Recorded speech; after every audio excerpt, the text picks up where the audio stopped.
This is the Levels Network. I'm Justin Horo, joined by the Triple OG, Willie Mason OG. What's going on? I'll give you a rundown on everything that's happening in the show today, except for one, mate. And I don't know if you're aware of it. Yeah. So I want to hit you. Probably not. I want to hit you fresh with it. Flano has told CT to put away the try celebrations. It's confirmed. Ooh. I knew it was going to happen. I'm not surprised, right? I think Flano's old school. Yep. He's cut from the Ricky Stewart cloth. You know, the Bellamy's, the Wayne Bennett's, and he's real old school. And when you're 0 from 2 and you still try celebrating and everything like that, and he's a little bit of a subliminal message there for maybe the club there to maybe pay more money or something like that. It's just not a good look. Not when you're losing, mate. Not when you're losing. Well, that's the biggest part of it, right? I love... This would not have been cancelled if they were 2-0. Agreed. That's agreed. It doesn't look good when you lose. And it doesn't matter what you're doing. You just got to win. You can get away with a lot when you're winning. And especially when you're on the wing there and you're celebrating and you're having a good time, it just doesn't matter, mate. When you're old school coaches, they're like, fucking put it away, son. You know why I reckon he got the pass to begin with? Obviously, scoring 3 tries was unreal. I think they really love him there. Yeah, he's a good And what he's been putting out on the field has been high quality. Yeah. Over 200 metres in every game. Try assist. So you know how some players get a pass on things? Yep. Now, I think that for sure he got a pass for round 1 despite being down 28-10 and us having a bit of a laugh about it and others or whatever it may be.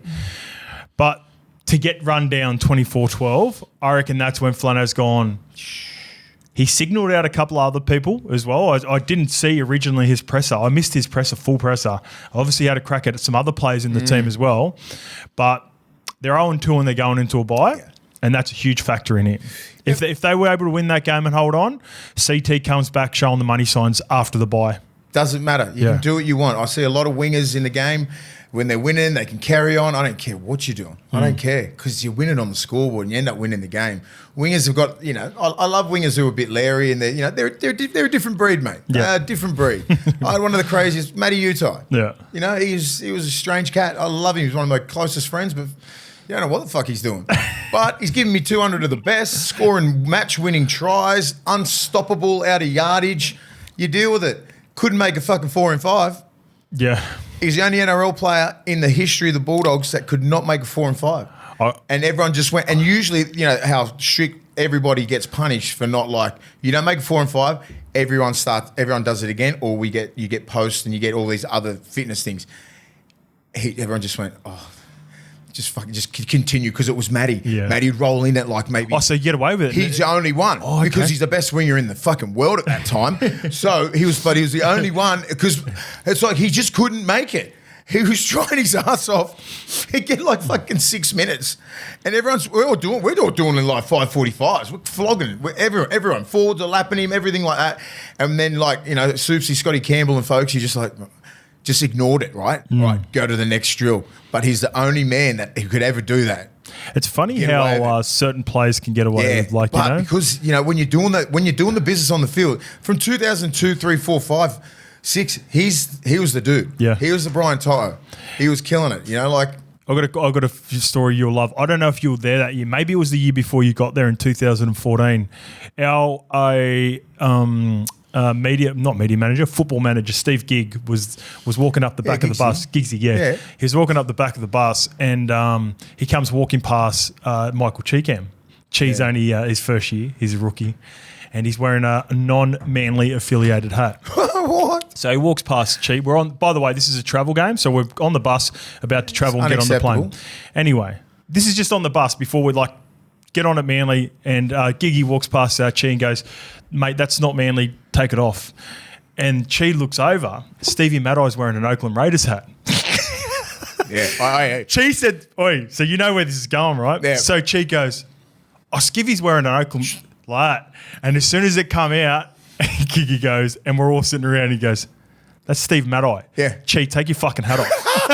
I love it. Yeah. That's exactly how it should be. And then me and Georgie DeFore and that sitting there going, "Fucking Chi, you idiot." I love that, and that's what drives culture. You know what I mean? It's funny where players like that. We had a rock star team as well. I wasn't the dude who was wearing your full proper kit. Sometimes I'd be wearing You get a pass. Yeah, of course. you'd be getting to get past. There's different levels. There's levels to it. There's a young kid come on, mate. You wear a full Bulldogs kit, mate. Sorry. You'd end up getting told to take it off anyway. Folks, you'd sort of wear it just to sort of see how far you can go, right? Yeah. And then folks you'd down and go, get it off, mate. But also, right, and this is how it happened for But you the manager... guys. Yeah, in front of the group, Steve Gigg's not going to turn around and tell Skivvy to get it off, but he might go up to Skivvy a little bit later on and go, Skiv, just in front of the young fella. Exactly. Yeah. That's exactly what happens. That, all the time when you were younger. Now you wouldn't fucking do it nowhere near it. But back in the 2000s, man, it was like, as I said before, like you could push the envelope a little bit. You know, the exhibit concert. You know, we could go to that. You know, like you go. It doesn't say you have to wear fucking Bulldogs paraphernalia everywhere. Yeah. You know, can I wear a fucking, can I wear a Lonsdale hat? Can I wear a Nike hat? Can I wear something else? Do you know what I mean? So there was always something that I could like, because I was sponsored by Lonsdale or Champion or something. Yeah. I'd just wear like the Champion hat. Or When you said Lonsdale then, I just pictured, I'm going to find it, there's an iconic photo and there's of a you chance. So ready and Champion, I stuff was at the face, in 2006 I was the face of Champion, right? And then, so I would, face of, listen to that. Face of Champion. Anyway, so like I would wear Champion stuff and that to the Bulldogs ground, right? And all the time there'd be cameras and shit everywhere. So I'd be always getting filmed with Champion shit on or Lonsdale or whatever it was. Anything but Nike. Yeah. And then, so the rules were you could wear that in the car park as soon as you got into the facilities. Yep. Bulldogs. I'd just take the jacket off and have a Bulldog shirt on. Okay. Do you know what I mean? So, but then walking out, because obviously there's a lot of fucking media. There was a lot of fucking John Scandalises going on back then, and you know you'd walk out and there's it's the whole media crew. Yeah. Do you know what I mean? And then you'd have I'll just have like a Lonsdale or a Champion or whatever it was, anything but Nike. A Champion and Lonsdale still go. Oh yeah, they're still killing it. Yeah, I think Champions fucking really rebranded itself. Yeah. Yeah, but that's what I used to do. So it was like a technicality, Love it. then just say on like little trips away or anything like that, you just fucking always wear that until you put it in writing. Yeah. Right? This is the rules. You have to wear Bulldogs fucking shit everywhere you go for club stuff. And you do it. Yeah. Other than that, you leave grey area. Yeah. I live in the grey. You fucking... I live you thrive in the grey. I live in the grey. You thrive in the grey. The face of Look at OG Ren. Look Holy at General. shit, big pimpin', Willie Tonga. Oh, man. Try and get the Champion one up. Flip that around again for me, please, Lukey. The General too, Luke Patton. Look at the General. Look at that. Just young kid. We're like 22. That's awesome, man. Look at Tong. That's awesome. Look at Ren looks taller than Tong. The other one I found Ren's as I was searching too, we were talking about it before the game. Triple OG running. Look at the ogre. City Country. That's when City Country meant something too. Yeah, I fucking bummed ogre straight off. No, I didn't. Big Ogie. He would have come in like that. See, would have been an uppercut or something. Yeah. Just another quick one on the 4 and 5. I remember my first ever introduction into full-time training was when I was at the 20s and Roosters. And we used to do 4 and 5s to start training at the Roosters, and Big Georgie Rose. Ooh. And Sticky was, everyone had to make it, and if you didn't make it, we're going to go again. Georgie Rose never made a 4 and 5 in his life. Big Georgie. Love you, Georgie. Oh, Big Georgie. So we always did built 2 for 4 and 5. And I hated it because I was a kid and I wasn't used to it. And I was, training 20s and having to do first grade in the morning. Yep. A couple of times a week. Whenever we turned up, we got hammered. And I'd just be looking there and going, you're starting a 4 and 5. All the older guys knew because they've got the runs on the board. But I'm just going, fuck. We're gonna have to do 2. It's a head fuck. Even last night, so I was at Bulldogs training last night. SG Ball, the great Rennie Matul was with me, and I said, just come in and just because it's defense day, right? So it's a lot of hard work. You're under pressure. They give you a 4 and 5, right? What sucks about the younger kids now? Like if you're 18, these 18, 19-year-old kids, like I think out of just say 25, 3 made it. 3 made a 4 and 5. What? Yeah. See? That's shocking, isn't it? That is shocking. Yeah, and then they had to do it again after. It's normally 2 or 3 that didn't make it. Yeah. So this is like this, and I said to the kids after, I said, look, you really need to prioritise fitness. Do you know how fast the game is? If you can't make a 4 and 5, first grade aren't even looking at you. NRL, like what age is this? Sorry, they're 18, 19. This is SG Ball, and then they had to do it twice. They're the one who come last, 6 minutes 50.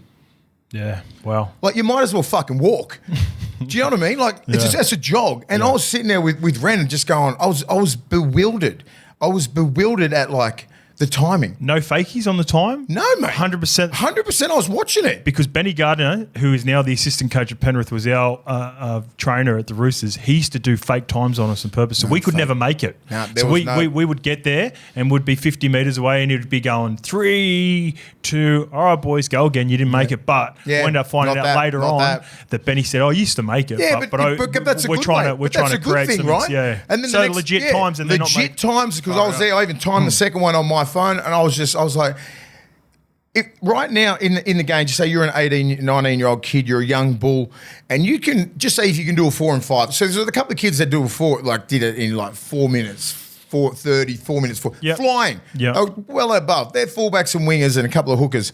But like, I'm just looking specifically at middles, and like, not one of them made it. Wow. I'm like, you're this far from first grade, this far, and I'm like, and you dish up like 6 minutes plus. I'm like, if you can do just say a 450, right, in a 1.2, and then you've got about 90% effective tackle. You can hit hard, blah, blah, blah. You got a bit of a skill set. You got 1 foot in first grade. You got a good base. You got 1 foot in first grade. That's enough.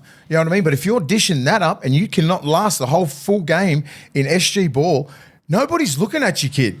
Like you cannot be that unfit. And it's not that you're unfit.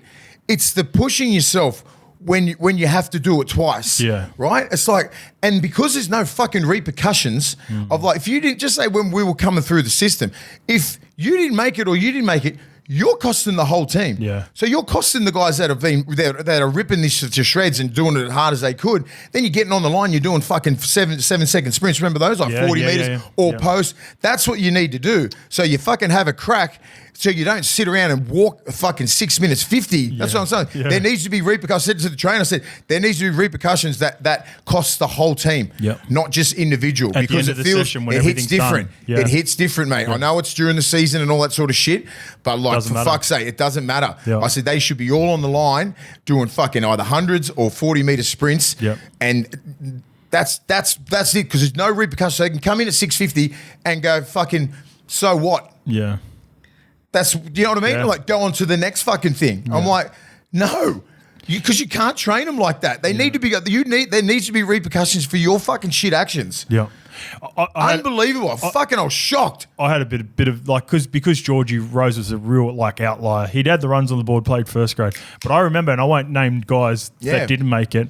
I remember those guys that didn't make it in under 20s as well because we had to do penalties for them. Exactly. And this is the hardest part of your career, is getting there. And you should be fucking smashing 4 and 5s if you're the next guy up. Like 4 and 5 if you're like, and these guys are athletic young kids. There's no overweight kids. 6 foot, 308 kilos ripped. I found that so surprising, mate. This is what I'm saying. It's an effort thing. Yeah. It's like, I've got to do it again. Like, I'll just fucking jog this. Yeah. I'm like, dude, I don't think they understand how important that is. No. To actually go bang, bang, bang. And then when it comes to the footy, fine. Unfortunately, they won't have a crack when you're supposed to. That's the game. I said, how many times, because I just grabbed all the middles and shit like and just fucking give it to them a little bit. Yep. Not fucking crazy, but I just said, boys, do you understand? This is the fucking game, right? You're under fatigue. When are you not under fatigue? The kickoff. That's it. All the rest, you're under fatigued. You see how fast first grade is, the 6 that goes and everything like that? If you can't fucking bounce back from that into defense, into all these different things mentally and not break, forget about this. You're wasting your fucking time. Yep. Put a lot of work in these kids, man. Yeah, awesome. Fuck, it was terrifying watching that. I was like, what is this? It's round fucking 6. Yeah. Round 6. Should be rock hard Plus, fit. They've been training since late October. Should be rock hard fit now. Bro, 4 and 5, you should be running the fucking thing backwards. Kiddies.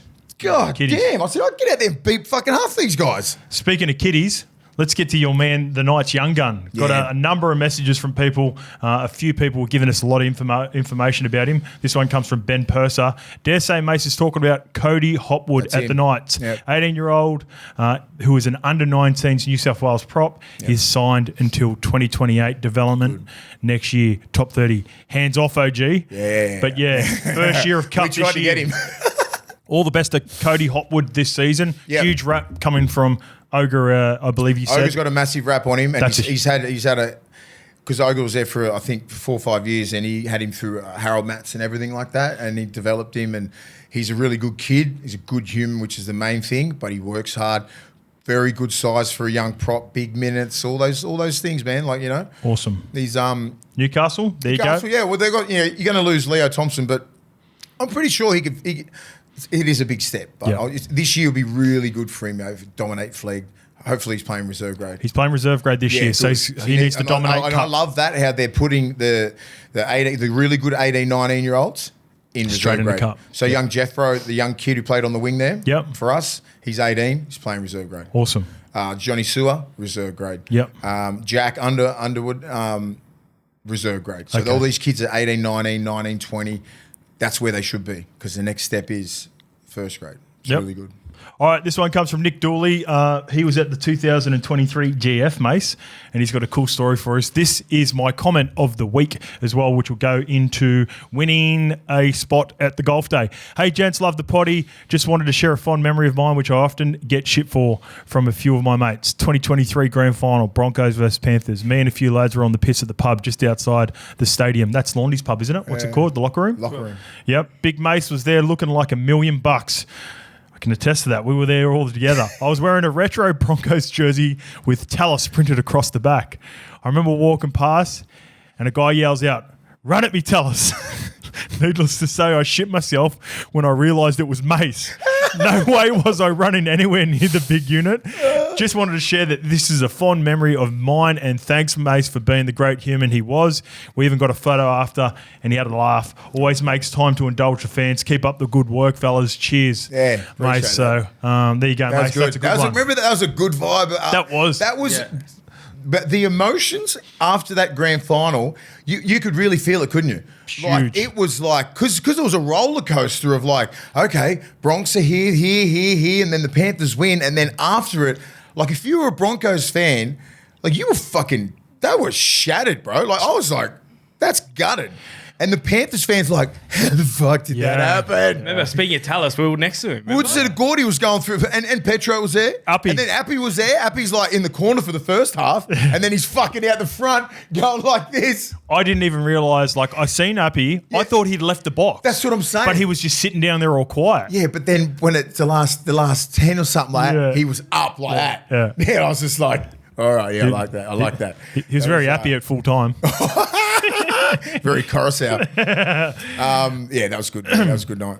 All right, this one, guys, just want to let everyone know that Red Bull Overboard is a spin on Supball. So Supball itself is a wild mix of netball, water polo, lacrosse, and rugby, all played on stand-up paddleboards.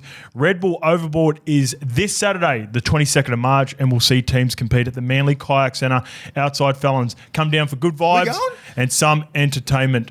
No, we are not going. I have radio commitments on Saturday. That looks crazy. I was there on Friday, that little part of the world. Beautiful spot. Yeah, good spot. We need to get back to Manly. That's nice. Manly's nice. We got a huge announcement coming up for something with Magic. But that looks cool. We need to get on that, like, if we can next time. Yep. Supball. I don't know. Wait, what's Supball? Supball. At the Stain, watching the Wars get over the Manly last week. That's right. So it was interesting energy inside the Stain. Yeah. Good pub for footy. Good. Stain's a cracking joint. Great joint. Yeah. More Manly Wharf boy I was. We were when we were down there, weren't we? Yeah, we were wharf. I don't mind staying just for like a Sunday sesh, but then it's like you just sort of walk that way. We'll tell you. No, you start at Wharf, you finish up at Stain. You start even further around. Remember where they've got mad joints there now. Pardon? Where the aquarium was? There's a new bar area all in there. Pavilion. It looks like you're on Burleigh. That's where we had Chez's wedding. So just say if you... That's where Chez's wedding was, the pavilion. Okay, so just say we're on the wharf to the right there. Yep. Is that the pavilion? Yep. Yeah. I've been there. Up around. Beautiful. Yeah. Jeez. Great spot. Just overlooking the water, it feels like you're in Europe. Yep, it does. That's a great spot. In the sun, DJ. You can see why. No, that's why people go like, Manly people don't like, we never left either. When I was there for 1 year, I went into Snakey and we went over the Spit Bridge to the Cass one time. That's it.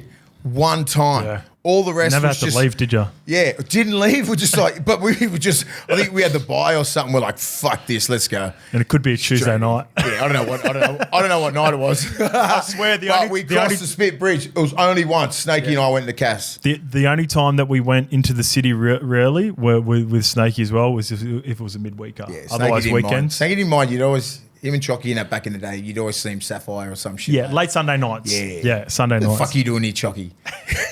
Comes in carrying fucking suitcases like that. Mase, you fucking dog. What are you doing? Red Bull. Vodka Red Bull. Carrying suitcases.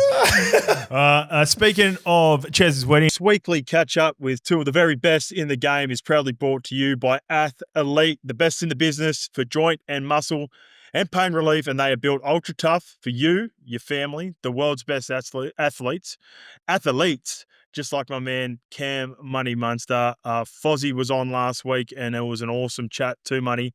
Luke will be sharing the link in the bio. Plus, for your chance to win a performance and recovery pack valued at 500 of the best. Get your questions into the comment section for YouTube for Foz next week. And we're running it back with Money after a successful round one appearance. So we're 1 from 1 Money on the year with the Athlete Levels Melbourne Storm combination. So firstly, mate, get to the game, round one. How did it feel to sort of blow the cobwebs out and get that victory in round one, mate? Yeah, it was a funny game, wasn't it, Scope? I think everything just come off for us, like the rubber, not the rubber green, but like those 50-50 balls where you look at perhaps made that line break, just scored the first try, and he tried to pass it, and obviously ricocheted off another opposition player, and it comes up in his hands, and he scored, and a bit like when Howie went down the left and threw the Hail Mary back on the inside and clipped another Parramatta player, and that obviously got into Xavier's hands. So I felt like all those passes that we executed on the weekend probably most likely were good for us. At times it doesn't happen at training, so as you will know, Scope. So it was nice to put 50 on our opposition, but a bit disappointed that Penrith played the way they did on Friday, because we know they're not going to be doing that on Thursday night. They're going to be coming out and playing a grand final game, and it's going to be a blockbuster, and we're excited to see where we're at. All right. Well, I'm really excited to talk about that. Before we get into that, I was just on social media before, mate, and I was going through Instagram, and I seen the backstage with Cooper and Matty Johns. Your manager, Braithen Astor. I train with him a couple of days a week. He was telling Matty and Cooper about a story at Live Golf, how you were sort of getting into fish was getting back into you, and it was all a pretty good G up. What's your side of the story, mate? How did that all go down? And by the sounds of the way Braith was explaining it, Fish had everyone in hysterics, and it might have been the odd occasion where someone's got the best of you. That's it's pretty true. It's a true story. I was actually probably lost for words. I don't really get lost for words at times, but yeah, he was into me, which was good. It was good banter. Like I said, I come up to him and was like, "Mate, you promised me the world. You gave me an atlas. He told me you were going to come and party with us, DJ for us." And I've told everyone they stayed extra couple of days, and he left us hanging. And then he goes, and that's for people that aren't aware. That's the 2020 Origin year, right? The Queensland celebration year. Yeah, so I got him tickets, and he goes, "If you win the series, I'll DJ for you." I don't think he expected the worst Origin Queensland team to win a game, but it ended up happening, and it ended up working for us. And I was kind of obviously pushing it and trying to get a bit of traction on it. He said he was coming, never turned up. So I finally seen him at Live for the first time. Gave him a bit of a spray, kind of got into him, and it backfired massively. He goes to me, "Who do you think you are? I earn $1 million a set. Why am I going to go play on New Year's Eve for free to you? I'm not losing that kind of money." And then he was just sitting me going, "Who the hell do you think you are? What are you, some football player?" And then it was pretty funny. He had everyone in stitches, even myself. I was laughing at him, but I couldn't even get back at him. He just had the room, and had everyone in stitches, like you just said. And yeah, I couldn't come back from that. The ego was stroked and absolutely smashed. So, I remember Between my you said legs. something straight after the game, didn't you? Like it was to one of the Channel 9 interviewers or someone who was talking to you after the game. You like called him out and you're like, "Fish, come on, we'll see you in Byron. Let's go party or something like that." Yeah, I said, "Oh, Fish, we're going to Byron," and then that was pretty much it. Yeah. The rest of history. I think I even convinced Jake's friend and a couple other guys to stay back. I was only Yeah. going to do 1 or 2 nights, and I told them to stay back, and they ended up staying 3 or 4. And I kept trying to get it on, get it on. All right, so that story is true. That is confirmed from the man himself, and I was lucky enough to meet Fish Shorter before he became this huge DJ as well. And I was over in Bali a couple of years there with him, and I can attest, like you do not go at him. He is the I realised funniest that. guy ever, and I've seen him rip shreds off people, so I can see that happening. All right, mate, let's get to the footy for the Yeah, weekend. Like you said, you mentioned it there. Penrith were, you could say in a way, ambushed by a young, energetic Roosters team. You got the grand final rematch coming up after have sitting on the sideline watching all the, I guess, the upsets over round 2. What were your thoughts of that game, and how much scarier does this make the Penrith Panthers this week for you guys? it's massive. After Penrith scoring the first 2 minutes of the game, I was thinking, oh, well, this could be anything. But I just like the way how resilient the Roosters were, the young and energetic players like you spoke about. I thought Connor Watson was massive for them. Mm. Just his ball playing and just how quick he was in between and really got that ruck speed going for him. I thought their front row, Tano Watt, I thought he was pretty good for him as well. Nuffle White, yep. Yeah, I thought he was massive for him. And that that centre, I can't say his last name, the left centre for the Roosters, he's Nawikin come from Union. Tuasi. Yeah, Mark He's come Nawikin from Union. Tuasi. He looked He good, looks didn't like he? he looks massive and looks sharp and doesn't look like he's going under the ball very fast, but he's got good ball skills and good hands, and you can just see that Union's obviously helped him a lot with that, and they created a lot of opportunities down that left hand side against the right hand Panthers. And they've been pretty dominant for the last 4 years. So yeah, I know what everyone's thinking. They're going to come out and play a big game against us, and we're ready for it. And I'm sure Yo and Nathan will bring out the masterclass, and we're just going to try and come out and stop it. Yeah, it's one of those things when a team of champions gets done like that the week before you play, you almost just sit there going, why did they have to do that this week? Like they're going to be that pumped up to play you guys now. So really looking forward to that. I just Brian finished Toller, mate, like watching. Brian Toller Yeah, made 2 errors in a row, back to back carries. Like you don't ever see that in the last he five never years, does let that. alone never does it. So Yeah. he'll do something freaky on the weekend on Thursday against us. I can see it happening. We're gonna get. I want to get to the Bellamy documentary a little bit later on. And speaking of the Panthers, that was obviously a huge part of it. Just finished watching it. I want to talk about your relationship with Bellamy in particular. But I just want to just quickly discuss the Dylan Brown signing. I had a chat to Fozzie about it last week, and we are just talking about how it could work, and also sort of what the Titans are trying to do. With Foz talking about the young spine there. And he sort of referred to you guys. He talked about how you guys, yourself, Jerome, and Pappy, maybe started your careers at fullback or played fullback, a lot of fullback during your careers. And teams are sort of trying to copycat that. So when you look at the Dylan Brown situation and what they're trying to do and what the Gold Coast Titans are trying to do, what was it like early on when Jerome got put into the 7, not being a traditional 7, and you playing with guys like, at the start of your career, you had Cooper Cronk, who was your traditionalist. What did you have to change anything in your game once you realised, like, all right, Jerome's not your out and out game managing 7 at this point in his career, and then that way sort of giving us a look at what the Newcastle Knights and Gold Coast Titans are trying to do. Yeah, well, I think when I first started at 5'8", I had a bit of anxiety about obviously trying to be Cooper, uh, and Cooper trying to be me. So uh, Cooper just pretty much played like that traditional half, Cronk would come back, and I pretty much played fullback to the left hand side, and then Okay. Bill played right. But then when obviously Hughesy come in, and all the like experienced players kind of left, I kind of had to be a bit more of the talker. I was probably more the dominant half, but the last 2 or 3 years, Hughesy just come confidently tenfold. And it's probably, if not the best halfback at the moment. I know there's Nathan Cleary, and He's probably the best player that's the game's probably seen for a long time. But just form-wise at the moment, last year I thought Jerome Hughes was the best halfback in the competition. And obviously when I was out, he got a lot more confidence and be able to hold the team in control. And I think that's the reason why we've been so well now is that we've got 3 running players like you just spoke about. And we're just obviously just been talking to a lot of guys around the game to understand all that stuff. So for me, I just think I just played the style of footy that other can play is running the ball. And you look at Jaden Campbell, AJ Brimson, they're very good ball runners. You've got, I don't know, mind blank now. Obviously, Posner's not there anymore. Keanu Kinney at the back, mate. So Keanu Kinney at fullback.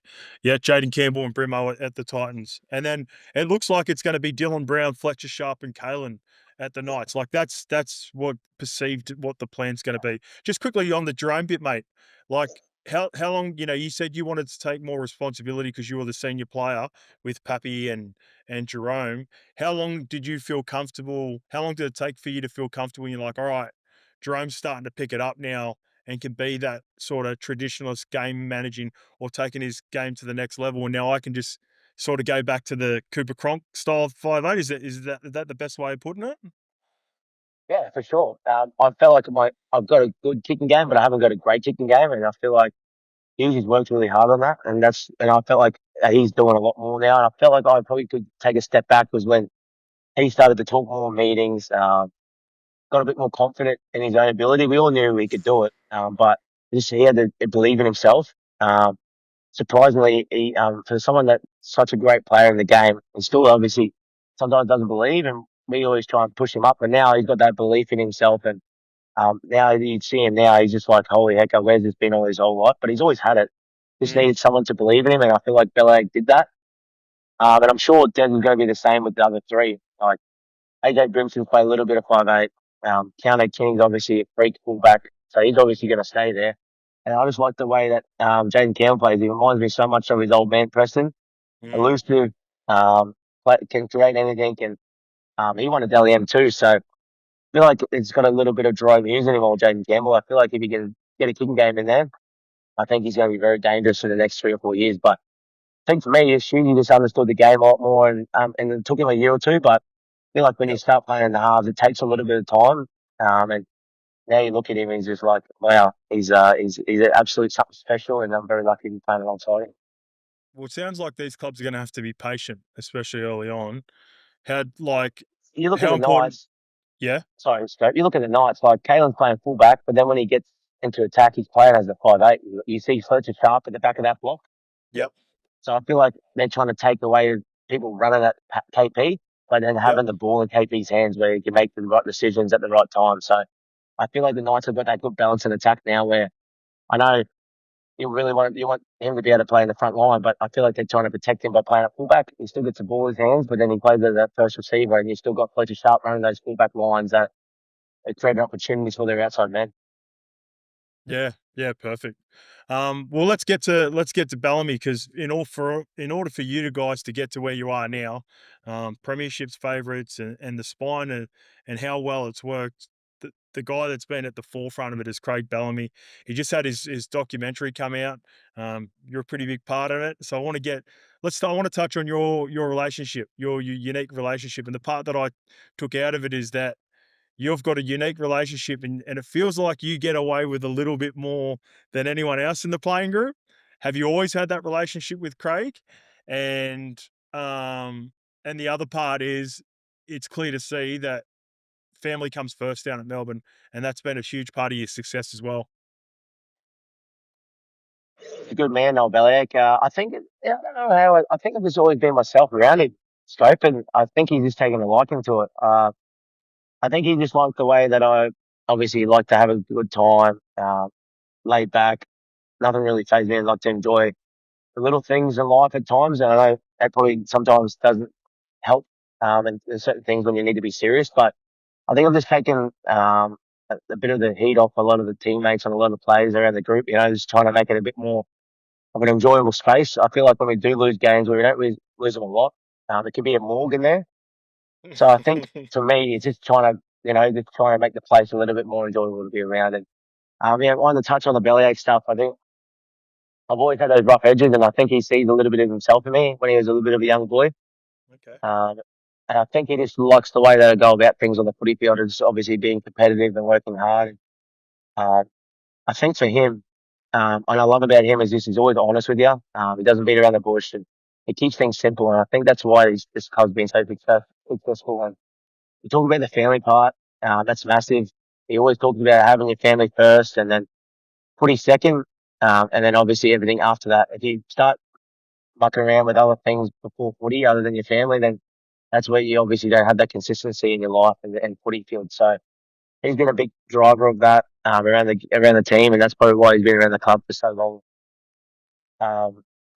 It just happens to be like his family always is around as well. Like you see, Yeah. with his son there, his grandchildren are there, and he always encourages a lot of the kids to be at training and to be around their family. And I remember in Geelong camp, it was like the biggest part of their season this year. And my young fella got crook, and he wasn't well, so I had to come home, and he just pretty much told me like to take the whole week off, and I was a bit off it because it was the most important part of their season or of our pre-season to get right before the season starts. And he said, mate, footy's always going to be there, but your family's not always going to be there at times, so you need to make sure you prioritise your kids. And he said, mate, take the whole week off, and ended up being the IDQ week. So this shows how much he loves all the boys being around their own families. And yeah, I was a bit disappointed that I wasn't around the lads for that week, but it just showed he was more worried about myself and my family than he was obviously with the footy team. So it's a very lovely trait that he has, and I'm sure he got it from his mum and dad. Yeah, yeah. Like in the doco, he talks about being called Ned Kelly as a youngster, so like a little bit rough around the edges. And I imagine you had a bit of Ned Kelly about you when you were a kid as well, too, Money. Maybe throwing stones in glass houses, coach.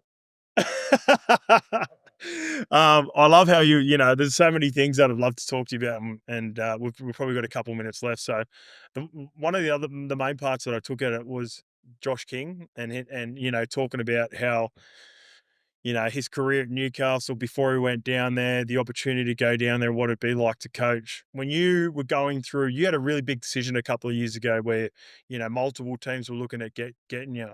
How important was him being, your only coach up until that point and potentially being your coach?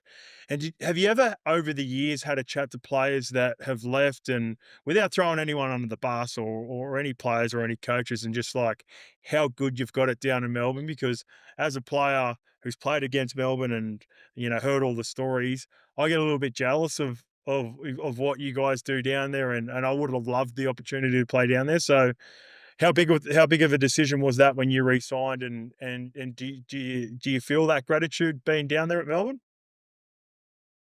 Great question, big man. Oh, mate, massive.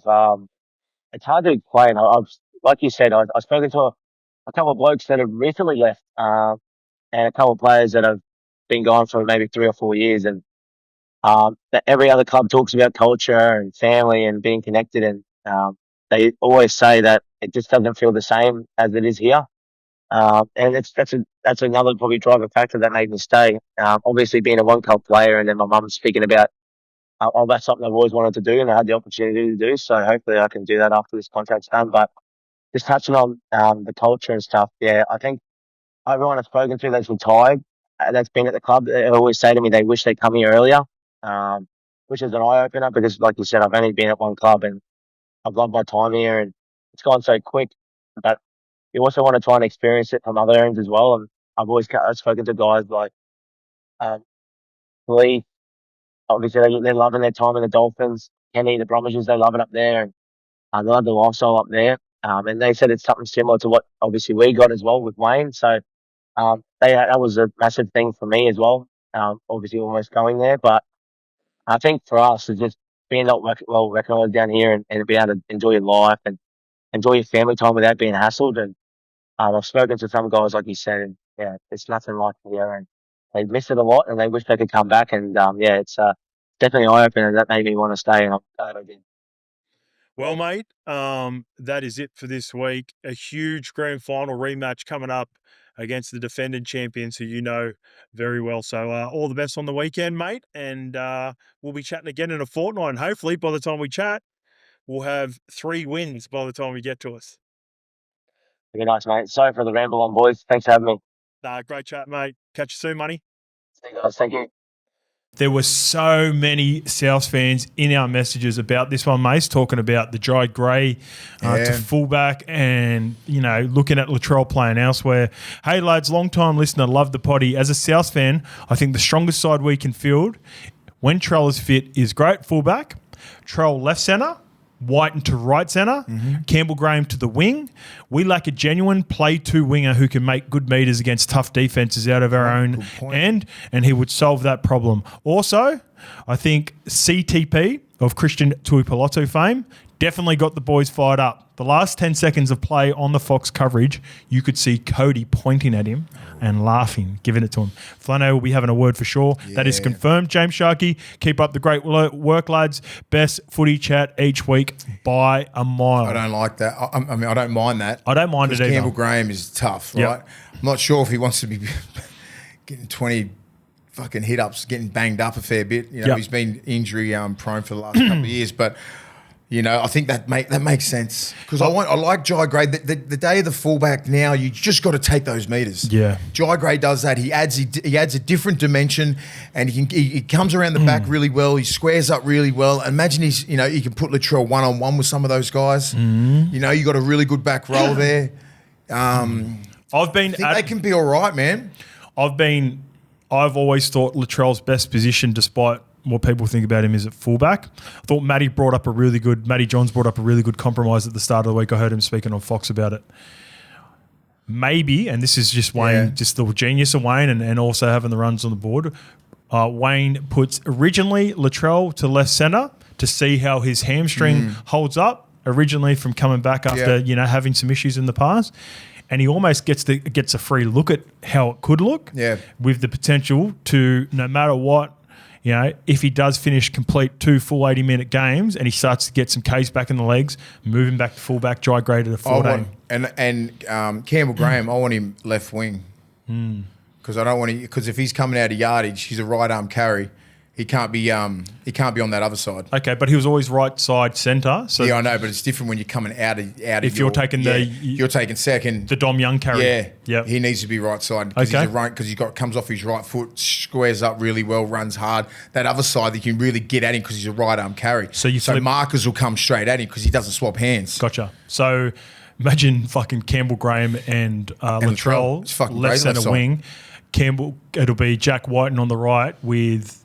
Isaiah Tass. Yeah, that's some big bodies. It's big bodies, and you Jai Gray with really quick play. He's taking the meters. Yeah, but he takes the meters, but he finds his front really well. Yeah, right. So that's all you want. Latrell fucks around a little bit. He's slower.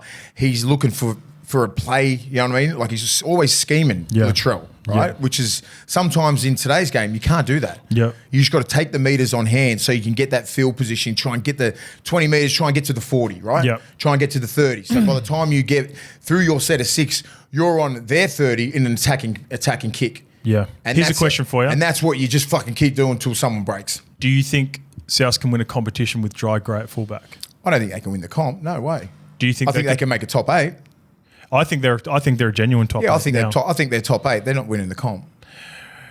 So you don't think they... Not without Cam Murray. You don't think they can win regardless of whether it's Latrell or Jai Gray then? No. I just want... I think they're a better chance in finals time with Latrell. I need the big boy Cam Murray back. I need him. Yeah. He's the glue in that team. He's their spiritual leader, captain, everything like that. They're still doing a good job. Yeah. But I just think... I think they're going to be tricky for the Sharks. They're going to be hard. Don't worry about that. I just think I like Jai Gray. It's a different look. Yeah. They're giving you different looks all the time. He's quick, got a little kicking game. He's just totally opposite of Latrell. He's complete opposite. Latrell, I mean, I love how the old everyone just thinks, just ease him back into centre. You know, fuck up, man. at least at fullback he can sort of jog into the sprint, right? He's fucking straight onto it there. Blokes are trying to shake him. His movements are going to be a lot more powerful straight away. Even when they say put turbo to wing or centre, the movements are a lot more explosive straight away. Offensively And defensively. Okay. Right? Yep. So you're trying to get out of the blocks as quick as you can, trying to make a real sharp movement. I think the part that they worry about is the sprint efforts on last tackle on the line, where you got to go. You know, the best fullbacks, when they're on their bike, they've got to go. Dry grade's built for that. And I think that's where they're susceptible to injuries so fullback's a bit different. Like, so you get some centre gets an out ball on you, you got to fucking, it's a sprint, mate. There are pros and cons, definitely. But it's just not an easy transition from fullback to centre and think that you're not going to be like front loading every single position, right? Yeah. You're going to come up against a Bradman Best or something. He's going to be fucking testing you. The problem is with those two guys, and it's a good problem, but we've seen them dominating the centres at rep level. They dominate. I want Latrell to play centre because he's the best left centre in the world. Yeah. Fuck, mate. And like Jack Whiten, you know, he can play right centre. He can play anywhere. Jack just plays anywhere in the back. He played a lock. He can play anywhere. He's just a football player. He's tough as hell. Get him back in there, and just being him, just having him on that right side centre is one of the hardest places to defend. Yep. No one gets around him. No, he's very fucking. And if you do try, he's going to smack you. That's why a part of me I would see, like for example, the best lineup that I would be so intrigued to see. I don't know if it's the best lineup that can win him a comp, but if everyone's fully fit, Trell on the left with Tyrone Munro. And Campbell Graham with Jack Whiten on the right. I think that that's a no-go zone. If you're left edge back row, mate, you're not winning. And you got Jack Whiten, and you got Kalol Matangi there, and you got Jai Arrow, and then you got Jamie Humphries is a big body. Tallis, Duncan. You got some dudes, man. What about the silk on the left with Cody Walker, Latrell, and Tyrone Munro, Indigenous brothers connection, and then you got the just fucking Aussie hard nut just. All three of them are ripped to the shit house. Cody Walker's a gun. He's still fucking playing. Yeah. He's still playing at the highest level. He's still killing it. They're talking about his contract at the moment. Did you see that? Who, Cody? Souths are potentially putting forward a 1-year deal for him, so he's weighing up. Because it's so important, mate. There is a huge gap in the next up. Oh, mate. Ches is going to get good money. Cody's going to get good money because, look at the drop-off. The drop-off's like big. Ben Hunt, Adam We're going to lose. Once they're done in the next 2 or 3 years. In the next 2 or 3 years, we're going to lose so many superstars.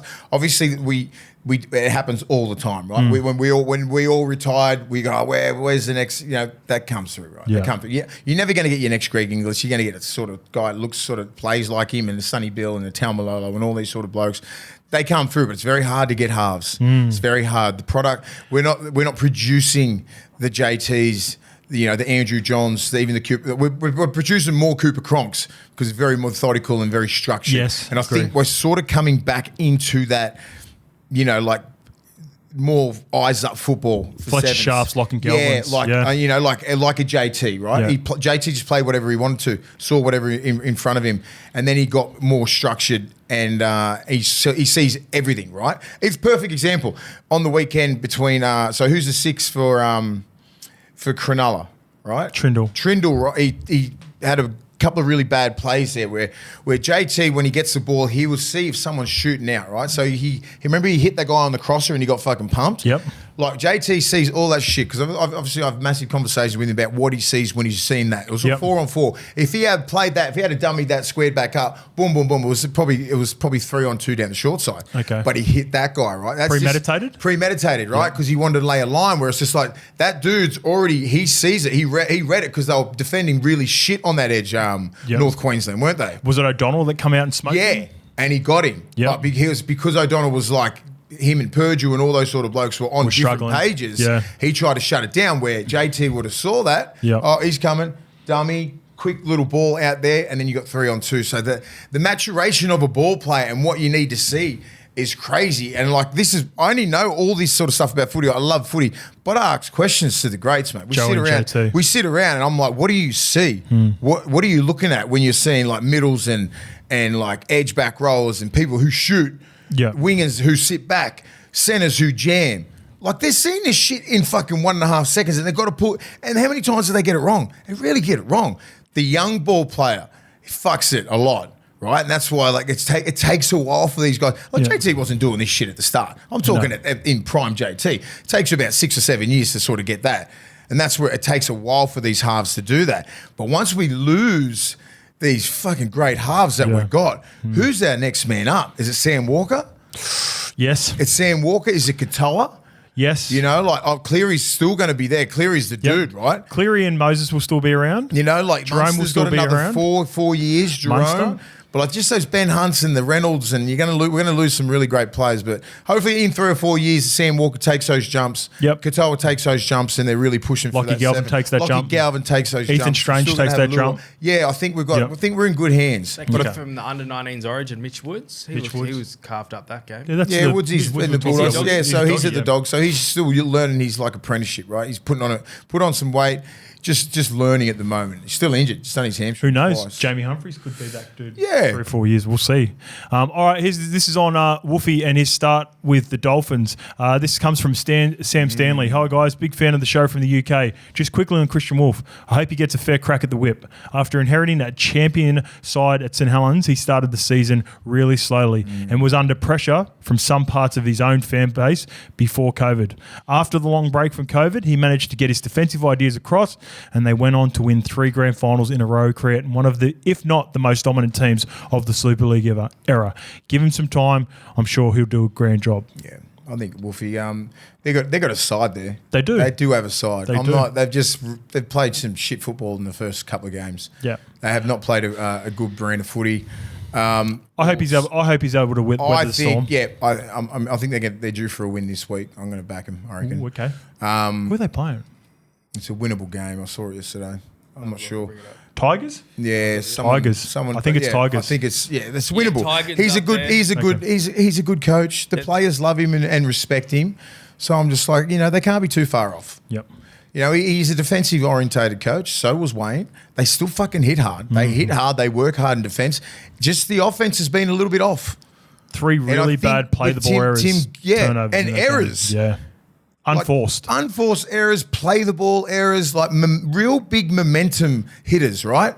Where it's like, fuck, you're coming out of yardage, you just got some ascendancy, bang, play the ball.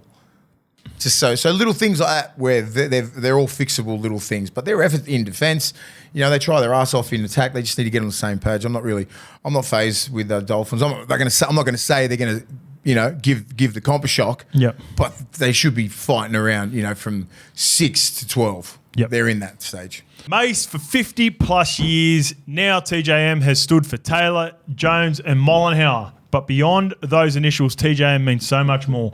TJM means quality. TJM means innovation. TJM means pushing the boundaries and striding into the unknown, just like us, with confidence, mate. TJM means taking the lead.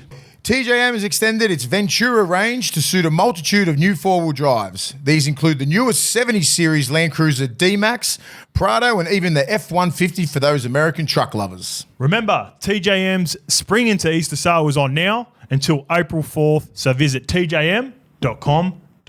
It's time to get to the YouTube questions. This is off the back of our PACIFICA, Māori and Indigenous shout with the captains.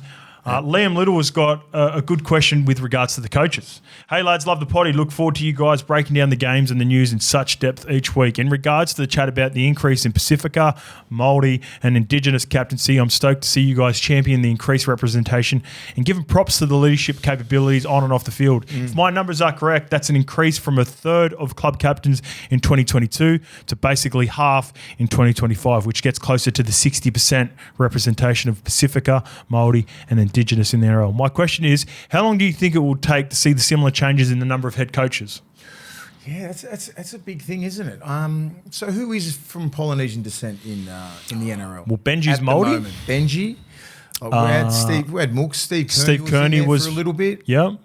David Kidwell was an assistant coach. There are a number of assistants. A lot of assistants, a lot in the pathways, not many in as head coaches, right? If I'm looking at the progression of players and where we are now, I think the captains are a reflection of where the game's going. But I think some of those players that we said weren't necessarily captain material or deemed to be captain material at the time are now getting Bentio, assistant coach at the Broncos. He does a really good job, Bentio. He looks to be, I think Bentio wants to coach first grade, right? Yep.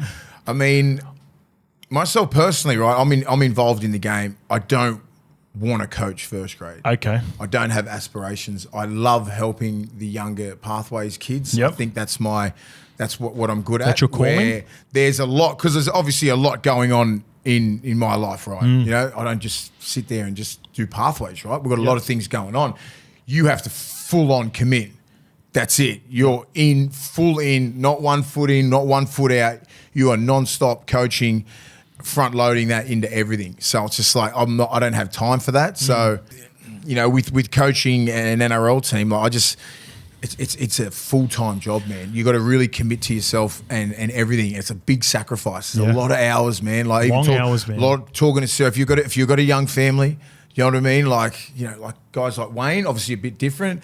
Older family, Belly, and all those sort of blokes. But Ciro's younger than me. Yeah. He's got 4 kids. Yeah, he's fucking like he's there every day. Yep, and not just your normal hours too. Like he's so detailed. He's so committed, you know, to the Bulldogs and that team, and personally has a relationship with everybody. You know what I mean? Like that's important. That is so important. Creating this culture. Then you've got other guys like Webster. You got Cleary. You got all these other young coaches. Robbo, like. It seems highly stressful as well. There's a lot of rewards out there, but like just say when you're not getting the reward, just say Benji in the last couple of years, you know, you think he's enjoyed coaching? Well, he's made it a priority. He's come out and said family time's important to him. You remember when it is because it has to be. Yeah. If you've got a young family, and man, it's hard. I watched the documentary on Stan. You love it. Again, Craig Bellamy. Yep. Mate, you should see the representation of family that they get in and around trainings all the time. Yeah. It's crazy. He said a huge why that part of club it. Is like that. A huge part of it was when his son Aaron had their first daughter, and then it really softened him up. And then he's made family a huge part of the success that Melbourne have had. I love Craig Bellamy. Yeah. Like even when I first got into so 4 people that are pretty much the best coaches in the game. So you got Wayne Bennett, you got Craig Bellamy, Ricky Stewart, and even Gus. Do you know what I mean? All come up to me and go, if you need any help with anything, so good. Like we're happy to have you have you back in the game. Like even Belly, when I went down there, goes, "Oh, you back? Are you coaching?" Like because we got just a great relationship. Yeah. He's from where my old man's from, in Portland. Oh, okay. Yeah, so that's where the connection comes. I didn't know he was a Portland man. There's not many people from Portland. Yeah. It's a fucking shithole. Love you, Portland, but it's fucking it's a low joint. But not many. It's a cement works. It's like it's sort of it's really blue collar, really blue collar, okay. and that's where he's from. Yep. And he knows my family. He knows my family's from there. Right? Okay. Yeah. So we have this really just a really good connection. And as soon as I was in there, he goes, "Well done. Yes, we need you back in the game. If you need anything, just ring me, Wayne. If you need anything, just ring me."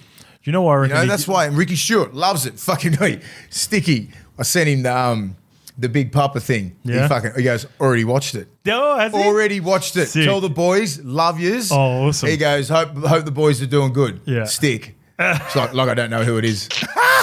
I love it when they all the big dogs always going, Wayne, like Stick. Belly. PG. Yeah. Fucking PG, love heart, 100, all these emojis. But it's a great thing. But coaching is very hard. And maybe this next generation will want to do it. I think because I think they'll really want to represent. I can see a guy like Critter and a Luai really coming into that coaching sort of system because they love the game so much and they represent their people so well. And they're already captains of their clubs already, so they've seen a lot of success. I've got a couple of names for you. Sean Johnson's doing some pathway stuff. Sean Johnson, yeah. He's doing some pathway stuff with the Warriors right now. With them, obviously, got media commitments, and he'll be able to, figure out that in the next little bit whether he wants to balance that.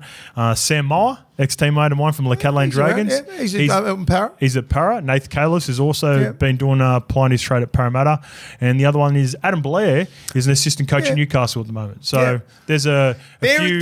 We're around. Yeah. We're around. It's just as I said, when you sort of know and you're involved like I know what it entails to be that.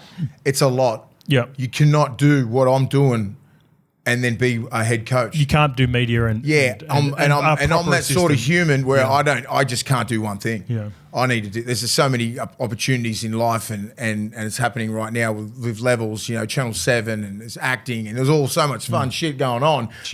Raising a fucking young man. You know, like that's my priorities, right?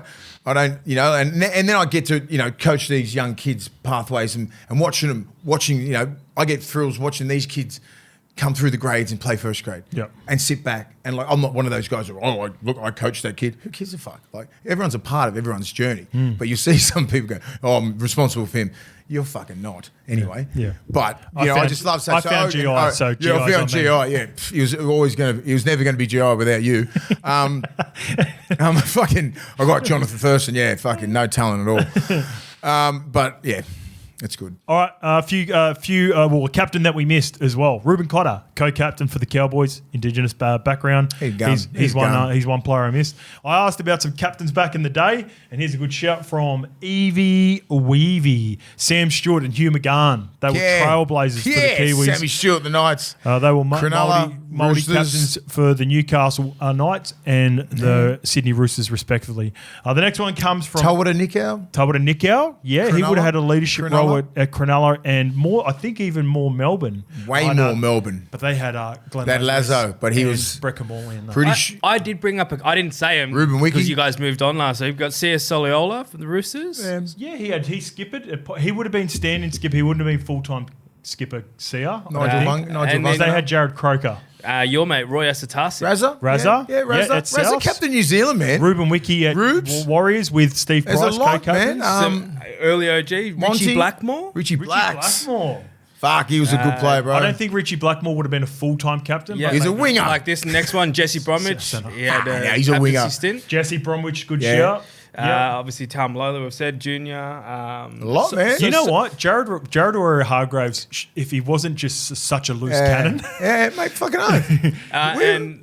This is leadership group, Moses and Bai. It's a lot. In terms of Indigenous, we had Pete stood in at captain a few times at Para. Yeah.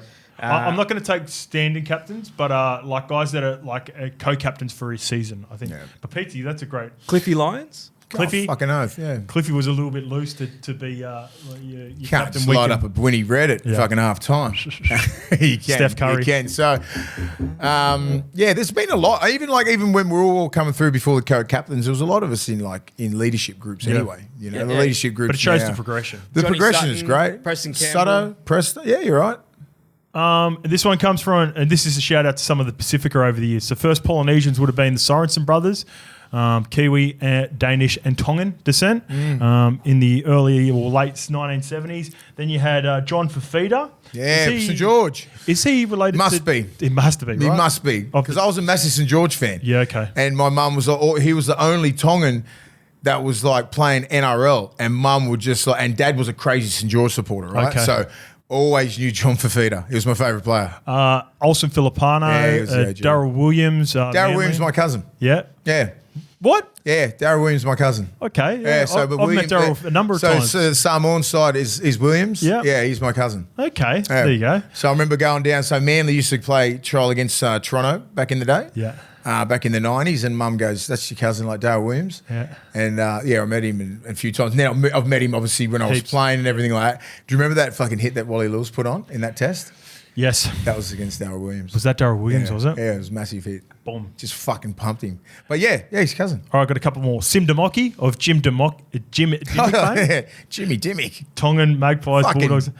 Martin Marcella. Yeah, Marty Marcel played World Cup with him, 2000 World Cup with Tonga. Johnny Schuster. Yeah. I believe that's Josh's uncle. Yeah, it would be. Yeah. I believe it's his uncle. John Hopewadi, Solomon Hamona, Ruben Wiki. Yeah. And then it starts getting to the 90s, and then we've got, Tumavavis, the Wagoners, Tatupu, Ropati, Dwayne Mann.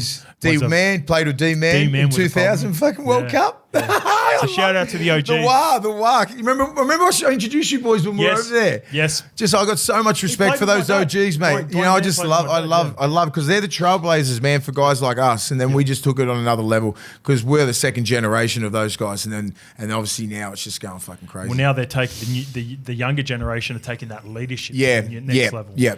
All right, this one comes from Floozer. What's up, lads? Level Stay One here. Just wanted to say I was really interested in that yarn around Ches and Georgie TAUFUA. Didn't get the chance to finish that off. I'll just chat quickly about sort of what Ches said to him. So what I was alluding to was sort of less. We end up going on a coach's tangent with it all. But what DCE sort of, and this is why I brought it up, and where the Pacific Islanders are at now. So DCE said, look, I don't have the same connection with the young poly boys as I do with some of the older boys that we've had that have come through the grades here at Manly. And he goes, he basically, without like, I don't even know if it was like a discussion with Trent Barrett at the time. He's like, Georgie, I want you a part of the leadership group. And he goes, Georgie was reluctant because it's not in his nature. Yeah. And Ches just sort of installed confidence in him. Oh, not installed confidence. Was this when Skivvy was gone? Yeah, Skivvy's gone. Sweet. Yeah. Right.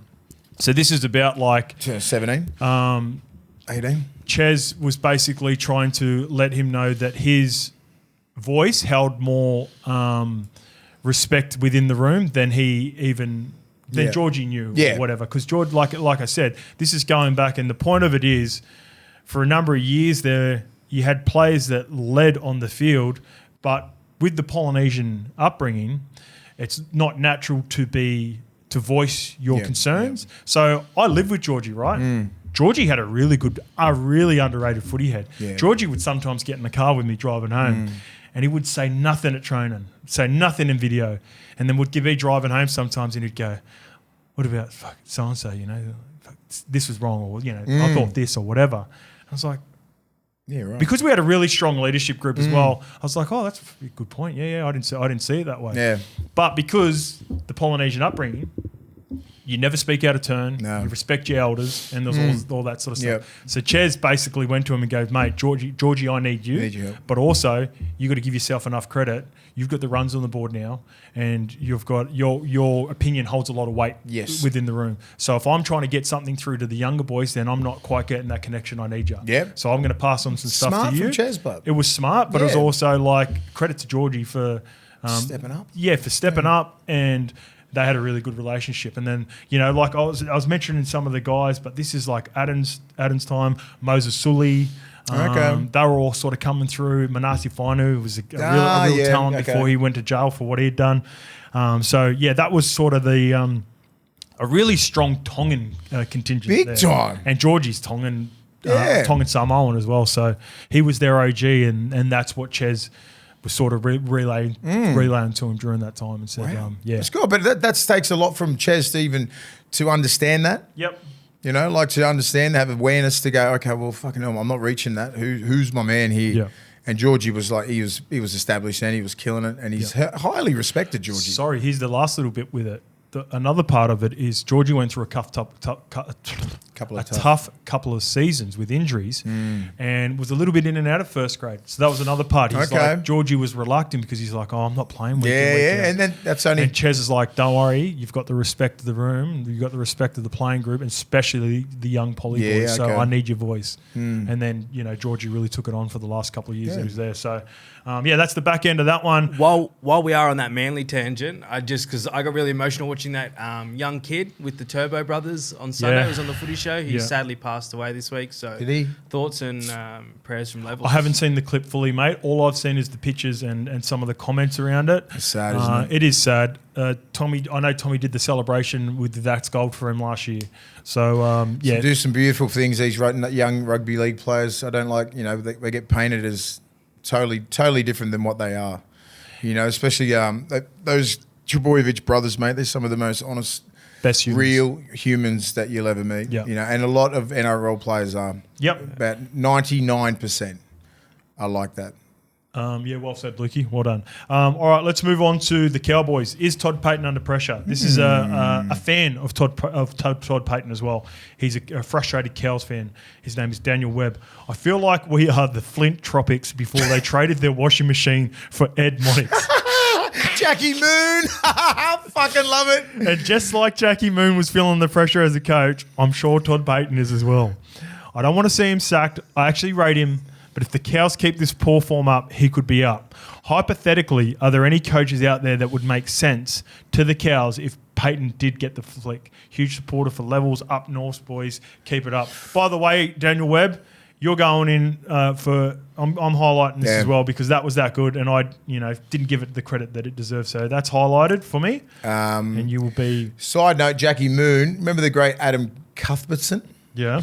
Cuthbo dressed up as Jackie Moon for a Mad Monday. He's got the rig for it. He's got the rig for Jackie Moon, hasn't he? Exactly. And he absolutely. I'm going to try and get a photo of it. It is hilarious, mate. He stayed in character the whole Mad Monday.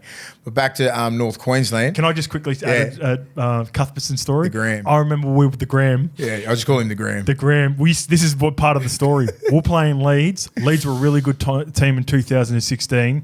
You come shooting out the line at him, and he was killing it over there too. By the way, Yeah. He went on a run where he was. That's right. When I come over. Cuthbertson was killing it. You come shooting out the line. He dropped it. And you go, the fucking Gram had a massive look, right? And then I started pissing myself laughing. We went back and watched a video, me and Toddy Carney. You were 3 meters offside when you come shooting out at him. And he's blowing up, and he's blowing up, and he's blowing up at the referee. He wouldn't say anything to you. Nah. He's going, the ref, he's offside, he's offside. Nah, fucking shut up, and Gram. then you go, fuck shit off, yourself. The Gram had a look. Oh, I love the Gram, mate. He's good. But back to North Queensland, mate. They've just got some really some young players with Purdue and Duffy, the halfback. They're just making some really bad mistakes in defence. Really, their middles aren't working hard enough. Their edges are on different pages. Like Tao Lungi looks like he's fucking never even played first grade at the moment because he has no trust with Purdue and he has no trust with the 7. Like he's stuck in no man's land. And he's one of the best defensive wingers in the game. In fairness to Cowboys, I thought the Purdue sin binning was rough. Yeah, that's rough. I thought the Murray Taulagi hit on Jesse Ramian was beautiful and he got penalised for it. They were hanging in there for a bit and then after that they really blew out. But I think this is a recycle year for Toddy Payton. I like Todd Payton as a coach. I like the same. I've never been inside the 4 walls. From what I see, I actually think he's a decent coach. He's a good coach. And I think they're going to go through a rough period. But if I was the Cowboys, I'd be sticking with him. I'd be sticking with him for sure. You know, like but I think there's a high probability he's proved that if you fuck around and you have a game like Nanai, you drop. Yeah. Right. So he set that standard. They've just. The young. This is what happens. You got a rookie at halfback. You got Purdue, who's in one of the most important positions. Like they got really like rookie players and not the strongest defenders in key positions, and they get spotted up. You know what I mean? What are you doing? You're reviewing those guys every single week. Yep. They're going to get a lot of traffic at them all week. Every single game until they fix their problems. Young Tom Duffy has been dropped this week for Jake Clifford. Yeah, they'll probably be a little bit better, mate. Okay, because Jake Clifford he can get a job done. He's a decent player. I was surprised that the kid beat him out anyway because I thought Clifford. I think they got huge raps on him. He's just obviously he's raw. He's young. You know, like give him but this is not a knock on him. Yep. Give him a bit of a taste of first grade. Yep. And then put him back. Yep. And then build yourself back up. Like don't take it as a massive hit that your career's over. And that's conversation that good coaches have with their young players. Agreed. Purdue, I'm not sure if have they got another centre. There's Labert who was their centre last year. Labert looked alright. They're still sticking with Purdue this week, but I really think there's a player in Purdue. I think maybe at this point he could be a 14 for him, like a bit of a hybrid off the bench. But I think again, this is why I'm a little bit. I'm giving Toddy Payton a bit of leniency. You've lost, it's not talked about enough as much as it's talked about the Roosters. Felt, Granville, Townsend, and Val Holmes are close to 1,000 NRL games. So it's It was never for me. That's why I never had the. Every year I've put the Cowboys in the top 4. Right, we've been high on the Cowboys. Yeah. I didn't even have them in the top 8 this year. No, because I think it's going to be a rebuild year for them and a recycle year. And I think Todd Payton's a good coach. I think he's a bit prickly sometimes. So, that's not super appealing to fans. The forwards need to really set the platform. Yeah, that's what it is. I mean, the only reason why they're getting caught on the edge so blatant and just getting like massive 5-meter holes, you're just hitting. It's because their middles just aren't working hard enough. They're not putting pressure on nines, and they're making their ball players just dig into the line at will. You can't do that. Like McLean, like he's been around. He's a 200 gamer. Yeah, he's played for Australia. Like Ruben Cotter can't do fucking everything. Griffith needs to come on. He started the second half a lot better. Yep. I think I'd start him and just let him fucking have a crack. They need to get more out of Griff. You need him to really set a platform. They haven't been setting the platform for the last 2 weeks. They haven't, and other teams are just getting away with it, and they're scoring early tries. But it's on their edge that they just look like they can't stop a try. Like when they had that double shape on both sides. Cronulla, they'd lead, and then for a guy out the back, and then another lead. Like the 4 men and that's just coming in because the middles aren't getting off the leads quick enough. Yeah, it's a mixture of everything. And getting out the back and putting pressure on that guy out the back. As soon as it goes past, if you're the lead, it goes out the back. I've got to sprint out the back to get on an inside hip on the 7, right? Yeah. So it saves this guy from trying to come in because then Fanua Blake is running another line. And he's inside the 4-man, or he can run in and out line. Like you're fucked.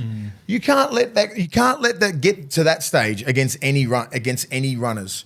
And I think with this week, they've got Brisbane Broncos. Yeah, it's going to be dangerous. They run hard. Payne Haas and that Payne Haas is hitting short sides now. Like he's getting the ball 2 times a set. He's setting the thing, and then if you see him on a short side, you'll see him a little bit wider. Do you think it was just the nature of that game, which we'll get to in a bit? But it looks like Madge's giving him the fucking go attack where you want. He can offload in that now. That's what I like. Yeah. That's what I'm saying. I'm like, he can get his arms free all the time. I love that. Like when you got good middles and that, I just don't want him just be playing dumb football. Yeah.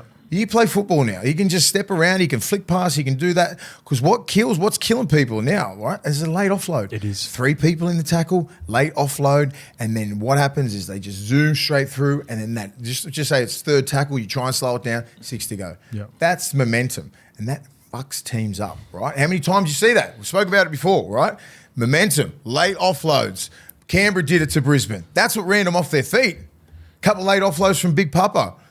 The bra, you know what I mean? Like he was doing that, and then Huddy Young would run straight through, and it was just they're super unorthodox. Fuck, you can't just say get me an offload after 3 people are fucking around your hips. What about Xavier Savage coming out of yardage, different form of it, going across field, tipping onto Hoskins around to Timoko. Like other teams aren't doing that. They're playing football. Safe, yeah. They're playing football, Canberra. They're playing they're playing top 4 footy. Yeah.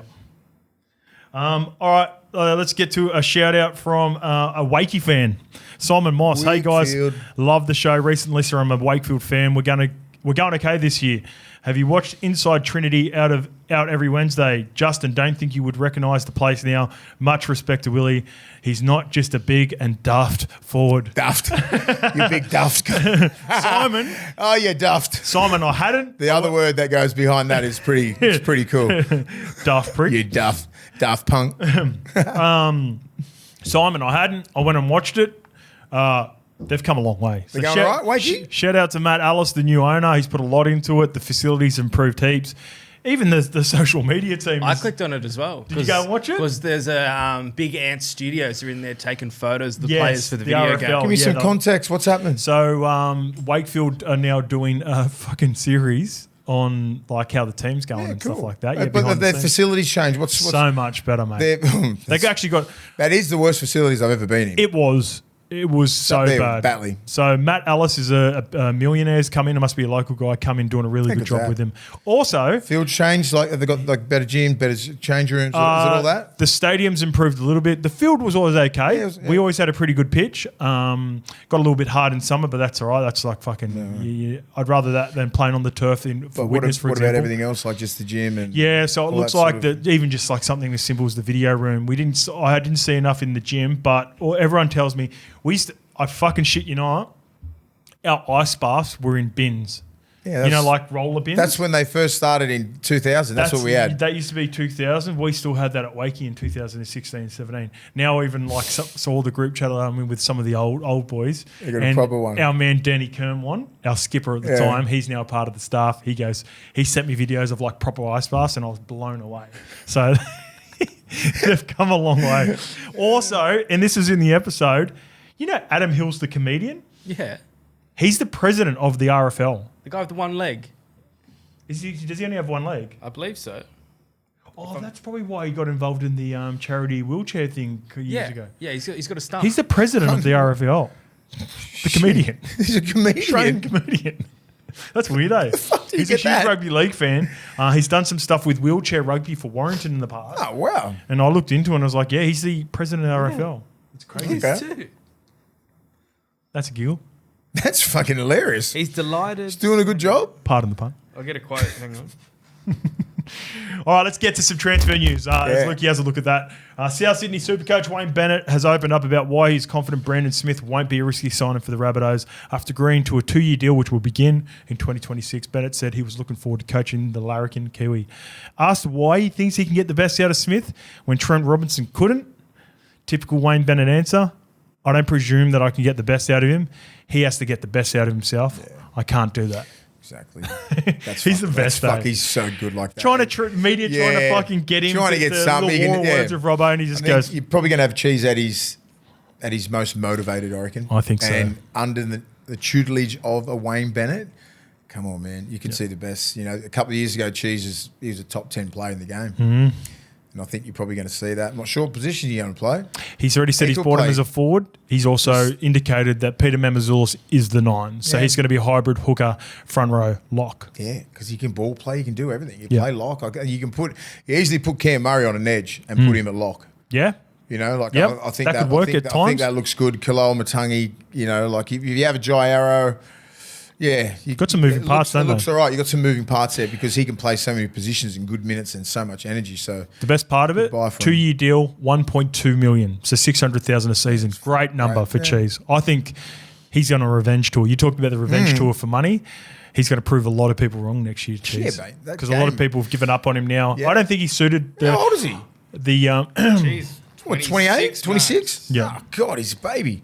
I saw a comment, instead of hectic cheese, he's now the Heffron cheese. Heffron cheese.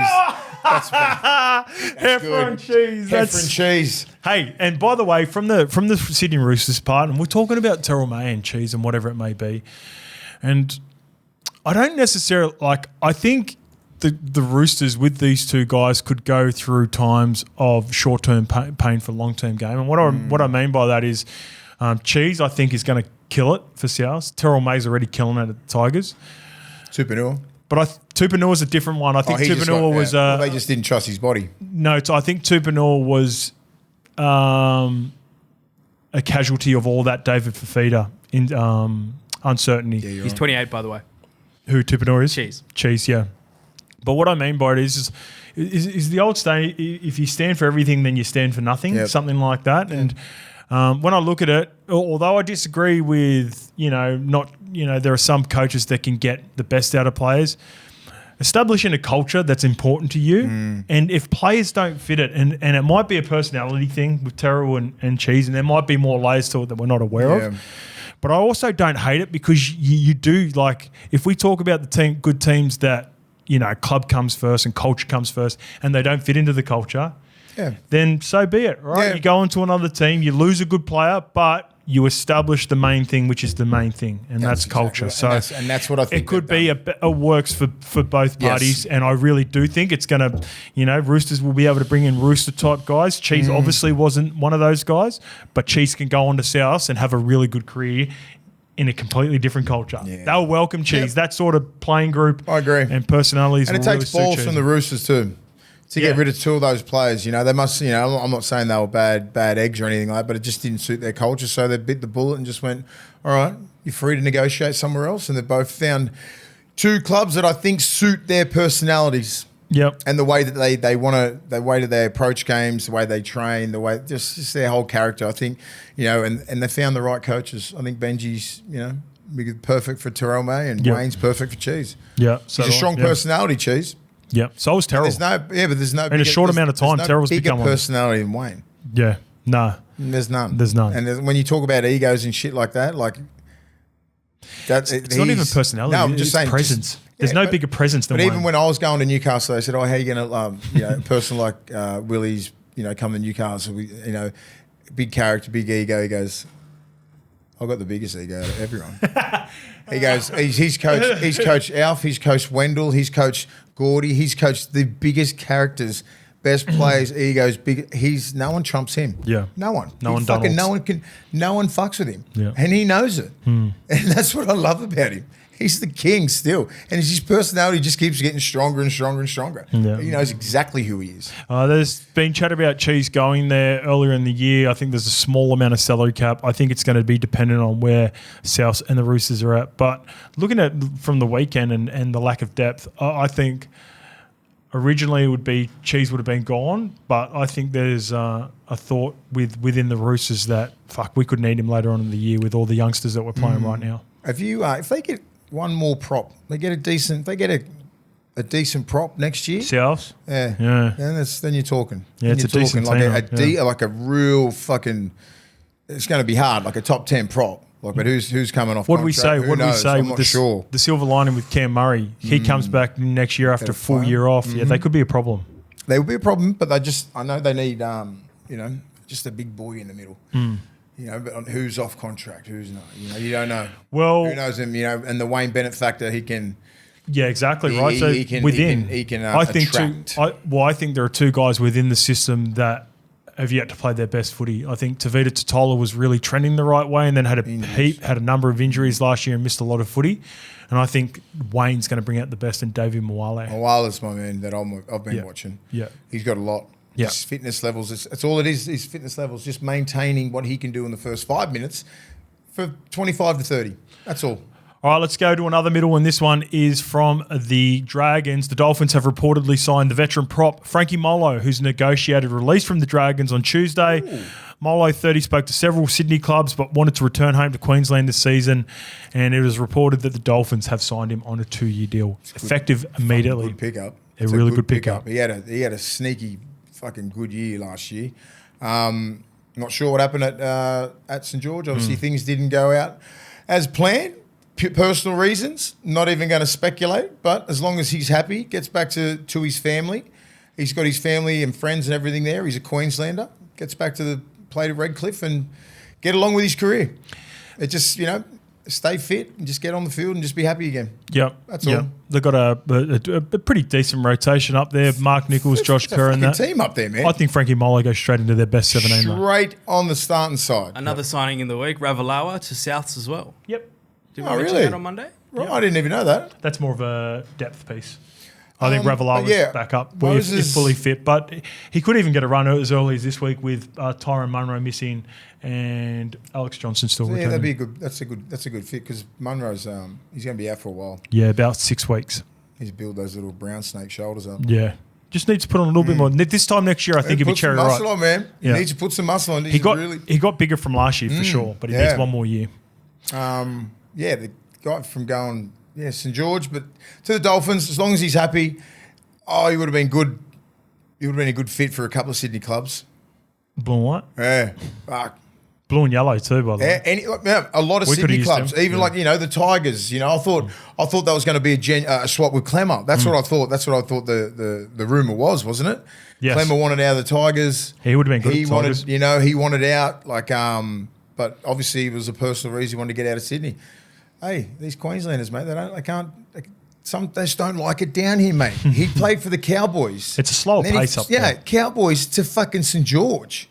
Do you know what I mean? Even though it's a little bit of a beachy city, you're still out. You're still in the city. Goes back to Redcliffe. You can chill out. Is that where Frankie started? Was the Cowboys? Frankie's a Cowboy. Okay, yeah. I knew he started. Yeah, he's there. Frankie Molo's. Did he spend any time at the Broncos or no? Go have a look for that. Anyway, all right, it's time to get into the game. Storm versus Panthers, Thursday, 8 p.m. at Amy Park. For the Storm, Nelson Asafa-Solomona is listed amongst the reserves. He made his return in Queensland Cup over the weekend, Mase. Will Warbrick, concussion, he is out and he is replaced by Grant Anderson. As for the Panthers, Dylan Edwards' groin injury sees Dane Laurie take over at fullback. Brad Schneider joins the bench as the 14 in place of Dane Laurie, and Isaiah Papali'i also returns from a hip injury. Blaze Talangi is also lurking in the reserves as 18th man. So... let me see. Actually, we'll have an update of that. He played Centres New South Wales Cup last week. He did. Any reports on how he went? We'll have updated list here. One second. Blaze Talangi's still part of the 18. Ghana. So Nelson is in. All right. So because we're within 24 hours, so we can only see this game. Ooh, okay. Here's a change. How's this going to work? Thomas Jenkins is at fullback in the 22 jersey. Who's going to play fullback? So no Dane Laurie there. Dane Laurie's also not a part of the team. Blaze Talangi's... I think we see Blaze Talangi. Yeah. Hopefully. I think we see Blaze Talangi at fullback potentially. So Thomas Jenkins is fullback. Casey McLean's on the wing. Brian Totter's on the wing. Isaac Tungle and Paul Alamotti in the centres. Who can play fullback out of those 5? I was hearing Casey McLean was going to get dropped. Ooh. But it's Casey McLean's named. So I think Blaze plays fullback. I think Blaze Talangi fullback, Thomas Jenkins wing, Casey McLean out. Yeah. Or, Thomas Jenkins just gets back to the bench or back out of fullback? the squad. Out of the squad, or fullback. I don't think you insert Thomas Jenkins in the 22 jersey if he's not a part of the team. Okay. So I think someone's getting dropped then. There's a change coming. It's like at the wing spots. Yeah. It's not Brian Toto. It's not Brian Toto. It's not Brian Toto. Yeah. And it's not Alamotti or Tungo. Yeah. No. I think Casey McLean and Blaze Talangi's a late insert into the fullback position. There you Good go. to see Blaze play. Yeah, we'll see. We'll see if that eventuates or Thomas Jenkins stays at fullback. I'll be surprised. Have I seen... has he played before? Jenkins? Thomas Jenkins, yeah. He played for him 2 years ago, signed the Knights to replace Tom Young, and it didn't quite work out. That's the guy. Okay. Melbourne are $1.29 favourites. Penrith are $3.60 underdogs. Yes. The line is 9.5, and that has been hit in the Melbourne direction as well. Mase, how do you see this game going? Melbourne. I can't see them coming back. They had a week off. They showed what they can do round 1, which is unbelievable. This was the grand final replay, right, last year. Penrith are for the taking right now, right? That's dangerous to say. I know it is. It's so dangerous, but I'm like, I just don't... Dylan Edwards is a massive loss. Yeah. It's a massive loss. You put Blaze Talangi in there, expect a lot of bombs, mate, and a lot of pressure. He hasn't played first grade for a while. We don't know 100% that it's him. Or Jenkins. Yep. He's going to cop it as well. Doesn't matter who you put at fullback, they're getting it. I would be putting Dane Laurie there. He looked all right. Must be something wrong with Dane Laurie. So if he's injured, Yep. Jenkins or Blaze is going to be under fire all game. Yep. And I just don't think they don't have the firepower to get out of yardage like they used to. Their forward pack is their forward pack. They're going to be out there just going hard as they can. Leota, Lindsay, Liam Martin, they all had their worst game of all time in 5 years. I reckon that was their worst performance. That's why it's scary. That's why it scares me. If this was any other side but Melbourne, I'm backing Penrith to the hill. Okay. But that's it. Okay, agreed. That's all I can say. I mean, close, or do you think 9.5? It's fucking close. Okay. Yeah, but I just think Dylan Edwards, he's talking and how he organises defence will be sorely missed, especially online defence when you're counting numbers and you're pushing people late movements, late this, shoving people around when you've got big Nas and you've got big Stefano, Josh King, Harry Grant, fucking Pappy, all moving. Yeah. Do you know what I mean? And line prep on your line is so important, and that is all fullbacks work. Right, so they're pushing all these guys out in spaces and everything like that, knowing where Jerome Hughes is, where Munster is, where Pappy is, putting those extra numbers out there. You know what I mean? It's so hard, and that's what Dylan Edwards does because he's always at that light A. He's at they call it ghosting. Yep. And then he'll be pushing everybody, and then he's on his bike, mate. If they ever put a little kick in here and there, he's the first one back there. You know, so I think little things like that, they'll sorely miss him. Plus his positional play. Yeah. Good luck finding the ground. You can't get the ground when you got that guy there. He just chases everything down. That's true. His fitness levels and just his presence out there, because he barely misses games, right? So when they do, they're pretty much down a little bit. But they've always had a good backup. I don't know who the fuck is playing fullback. Yeah. And that is a very important play. Yeah. So Melbourne, all day. All right, beautiful. Because for my Thursday same game multi, I'm going to use all that analysis, Mase, that you just come up with. For my same game multi for this game, I have Melbourne head-to-head. I think they're a good bet down there. And I also like, because of the reasons you said there with Dylan Edwards, I think they're going to be able to strip them on the edges as best as they ever have, or the best opportunity they're ever going to get with a non-Dylan Edwards-led fullback team. So give me Xavier Coates to score on the left, and give me Grant Anderson filling in for Warbrick to score on the right. A couple of back rolls will be seeing some nice space too. Okay. I reckon when you got J. Cole there, he's still young. The combinations aren't working that way. You know, it's not prime like it used to be. You know what I mean? With Luai and Sorensen, you know, Martin and Cleary are still great there, but their left edge is the one where they'll be going. Okay. All right, we'll look for that then. Let's move on to the Warriors versus Roosters. This is 6 p.m. at Go Media Stadium. Both these two teams come up with surprise wins, and they let us know about it. So Webby has stuck with the same 17 to face the Roosters. Jacob Laban is the 18th man, so we've got big raps on him. Macy's thereabouts. As for the Roosters, 3 big ins. We've got Lindsay Collins, Spencer Leniu, and Victor Radley all back. Salisi Fiketti, he failed his bid on Tuesday to downgrade a careless high tackle, so he is out. Lindsay's on the bench. Lindsay's on the bench starting this game, and the tab. I think so. Yeah, Nafahu White's maybe played well. He's on it. I think Nafahu White's earned that position. I'm like, so you got Nafahu and you got Spencer, and you got Victor, and you got Connor Watson as your middle. You got Victor Bradley. Wong. I mean, you got Siwa Wong, and you got Crichton as your back row. You got Lindsay Collins coming off the bench. Their halves worry me. Yeah. I know they played well last week. Sandon and Chad. They played good. Both sides do. Over there. I'm not completely sold on Metcalf and Harris DeVita. No way. Whatever the fuck that TikTok was, I do not give a fuck what they said. Do not care. This is Metcalf's still not a 7. He's a 6. And I just think it'll be hard to play over there. I'm going the Warriors. Okay. I'm going the Warriors. I think their pack is very aggressive. Is this their first home game? No, they beat Manly that's where last they year. beat Manly. So, Manly. you know, they're fucking hard to beat over there.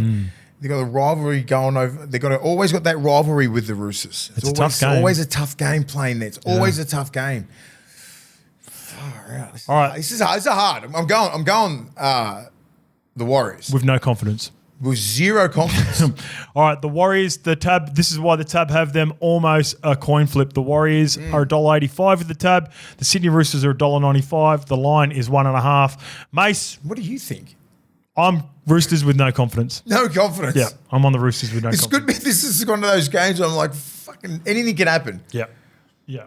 It's a tough one to pick, but I was sort of 50-50, but because you're going the Warriors, Yeah, I thought I'd go the Roosters for a bit of fun. All right. On Friday, we have the Broncos versus the Cowboys. Friday, 8 p.m. This will be, I think this will be a better game than people expect early on. So the Broncos have got Katoni Staggs listed amongst the reserves, but he's kept the same 17 that went down to the Raiders match, apart from Katoni Staggs. Very likely that he plays a part, I think, at the expense of Dean Mariner. Yep. The Cowboys have Jason Tomolo named to return at prop from a Liz Frank injury. Jeremiah Nanai is also back on the bench. Jake Clifford is in the halves for Tom Duffy.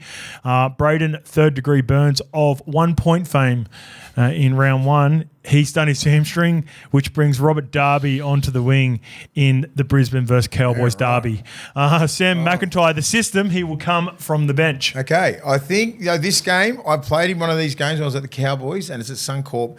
This is like they'll nearly sell out. Yeah, this will pump. This is a crazy game. Like for a club game, I was like, we played round 1 there, and I'm like, it's just the fucking Broncos, whatever.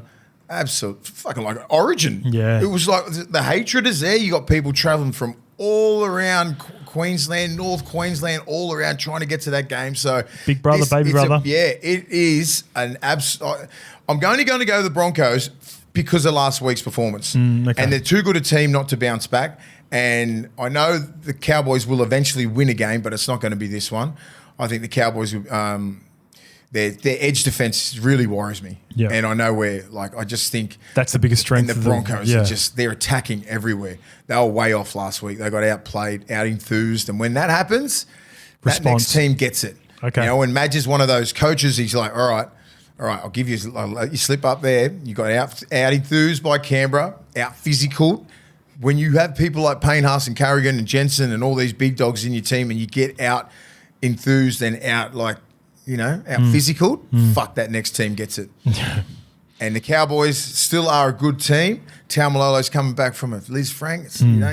It's a hard You won't be a hungy, mate. Yep. So our partners, the Tab, have Brisbane Broncos $1.15. The North Queensland Cowboys are $5.50. The line is 7.5. I was struggling with this, mate. So I've handed this multi to you for this week, and you have gone Broncos 13 plus. Why? Just simply for what I said, their edge defense, that left edge seems like it's leaking a lot of points for the Cowboys. Okay. I can see Jordan Ricky scoring a try. Okay, anytime Jordan Ricky, and anytime and the right side winger, which is Selwyn Cobbo. I can just see that happening. They'll just skin him a couple of times and little short kicking games over the top. Selwyn looks like he's on one this week. Yeah. I mean, he's on one this year. Like, he just looks fit. He looks motivated. He's doing all those tough runs, aggressive in defence. Like, even though they got beat last week, I thought he was one of their best players. Yeah, same. Yep, I thought he was good. Jordan Ricky, I really want them to add more to his game in attack. I don't want him to be that one-dimensional fucking kick chaser who just gets everybody. Like, he's a big human on the edge with good leg speed, runs really good lines, and I think this week they should be able to use him a lot. Okay. Especially on that edge. You know, like, is that? Kai O'Donnell's a young kid. Yep. And then you've got Purdue next to him, and you've got Tommy Didden. Tom Didden's a very good defender. And Murray Talangi. Yeah, so it's like they need to be on the same page. Okay, I like that multi. The Sharks versus Rabbitohs on Saturday, 3 p.m. at Shark Stadium. Fitzy stuck with the same 17. As for the Rabbitohs, Jack Whiten is back from that one-game suspension. So Fletcher Myers pushes out to the wing. Macaulay Ravalawa is listed as 18th man. Tallis Duncan has been named to start at lock for Lachlan Hubner, who is spending 2 weeks with a suspension for a crusher tackle on, I believe it was Gutho. So he went good, Hubner, for the first couple of weeks for him. The Tab have this game. Oh shit, that's I know. Yeah. What is it? $1.16 for Cronulla. Jeez. $5.20 about South, and the line is 16.5. Oh man. I don't. It's going to be closer than that. Yeah. Yeah. Jeez, that's. I'd definitely be having a bit of that 16.5. A lot of disrespect there. Yeah. I think the way that Cronulla's playing, I think they can. The shapes that they're getting in when they're in good ball, it looks very hard to stop. Because as I said, when they got that lead, Brayley's coming out, you got to check that lead first. Yep. And then you got to check the guy at the back, and then you got to check Fanua Blake, and then the other side you got to check Nikora. They're all running so got genuine hard. leads. Ramian is, and then if you miss out on Nikora, you go out the back to like Kennedy. Kennedy, quick little ball to Ramian. And he just fucking bullies his way over. And you got good finishers there. Your Stone Street seems like a good finisher. Multalo's a gun finisher on that other edge. They look like they're a full package, man. When they put it together, they're going to be hard to beat. They left someone on the board against the Cowboys. Yeah, they did. It should have been a lot bigger. Yep. What Souths need to do is put a lot of pressure on Brayley. You can't let him step out and I'm going to go look at the draw. I feel like we're missing someone who's been maybe potentially dropped out here. So Dry Gray, Tass, White, and Campbell Graham, Humphreys. No, they've got a full deck of cards. Yeah, like the extended bench hasn't, because it's less than 24 hours. But I think that's a crazy number. I'm just gonna. Yeah, I think Cronulla. I think Cronulla can fucking dust them up pretty good. Okay, do you? Wow, we're missing something. No, because I'm. Because Souths haven't been impressive in 2 games. No, they haven't. Come on. They only just beat the Dolphins and just beat St. George. St. George should have put them away, and the Dolphins could have put them away as well. And then you're going against a Cronulla looks like a top 4 team. Yep. Throwing really good shape at you, running hard. Fanua Blake looks like a beast. You know, Brayley, they look connected. You got Nico Hines and everyone looks sharp. They look fit, strong. Okay. I don't think they've got it wrong. I just think I see us coached by Wayne Bennett. I think that's the factor. It is the year of the upset. Yeah, it is. Oh, mate, we could be sitting here fucking having all of them wrong. I wouldn't say it's the year of the upset. Round 1 wasn't the year of the upset. Teams got pumped by 50. Yeah, I think maybe it goes in weeks. So this is favourites win. Then it's rough. So we don't know. We don't know what's going on until we'll see a pattern this week. Until a Luke. We'll see a Wes. We'll see a Wes Patton. We won't know until Magic Round what's going on. Yeah. 8 or 9 rounds, and you're like, okay, well then these guys are about this. These guys fluked the first 4 or 5 games. But I'm not going. Yeah, Cronulla's going to be hard. Well, Shark Park, sorry. I think Cronulla deserved to be favourites. I just thought the number was huge. No. Yeah, $5. And I think the line should be 10. Yep. I think 10's I agree. Maybe the bookies are trying to balance the books from last week. Yeah. Everyone to $11. Who would have got on that Roosters? Fuck. Cronulla probably going to pump them by 30 now, I bet you, because we've been spending so much on it. Here we go. TikTokers, get ready. There you go. I hope so. Cronulla fans already got into me last year. Yeah, they're over it now. All right, let's move on to... by the way, South or... Cronulla. I agree, Cronulla. 13 plus. 13. Okay. All right, let's get to... Wayne. I'll see you next week. Let's get to the Dolphins versus the West Tigers. This is at KO Stadium, 5:30 p.m. The Wolf of the Christian variety has named the same 17. So Jack Bostock, he's amongst the reserves. He's close to a return from a knee injury. Kulikefu Fuiaki, he's amongst the reserves. He will be back, I'd assume, from concussion protocol last week. As for the Tigers, they've gone with the same 17 that beat the Eels. But Jerome Buller, he's a watch. He looked a little bit... He looked sharp too. A little bit banged up at the back end of that game, and there was thoughts around him potentially not being available for this game. So watch out before kickoff for that one. The Dolphins are $1.74 and the West Tigers are $2.10. With the tab, the line is 1.5. Mase, where are you going on this one?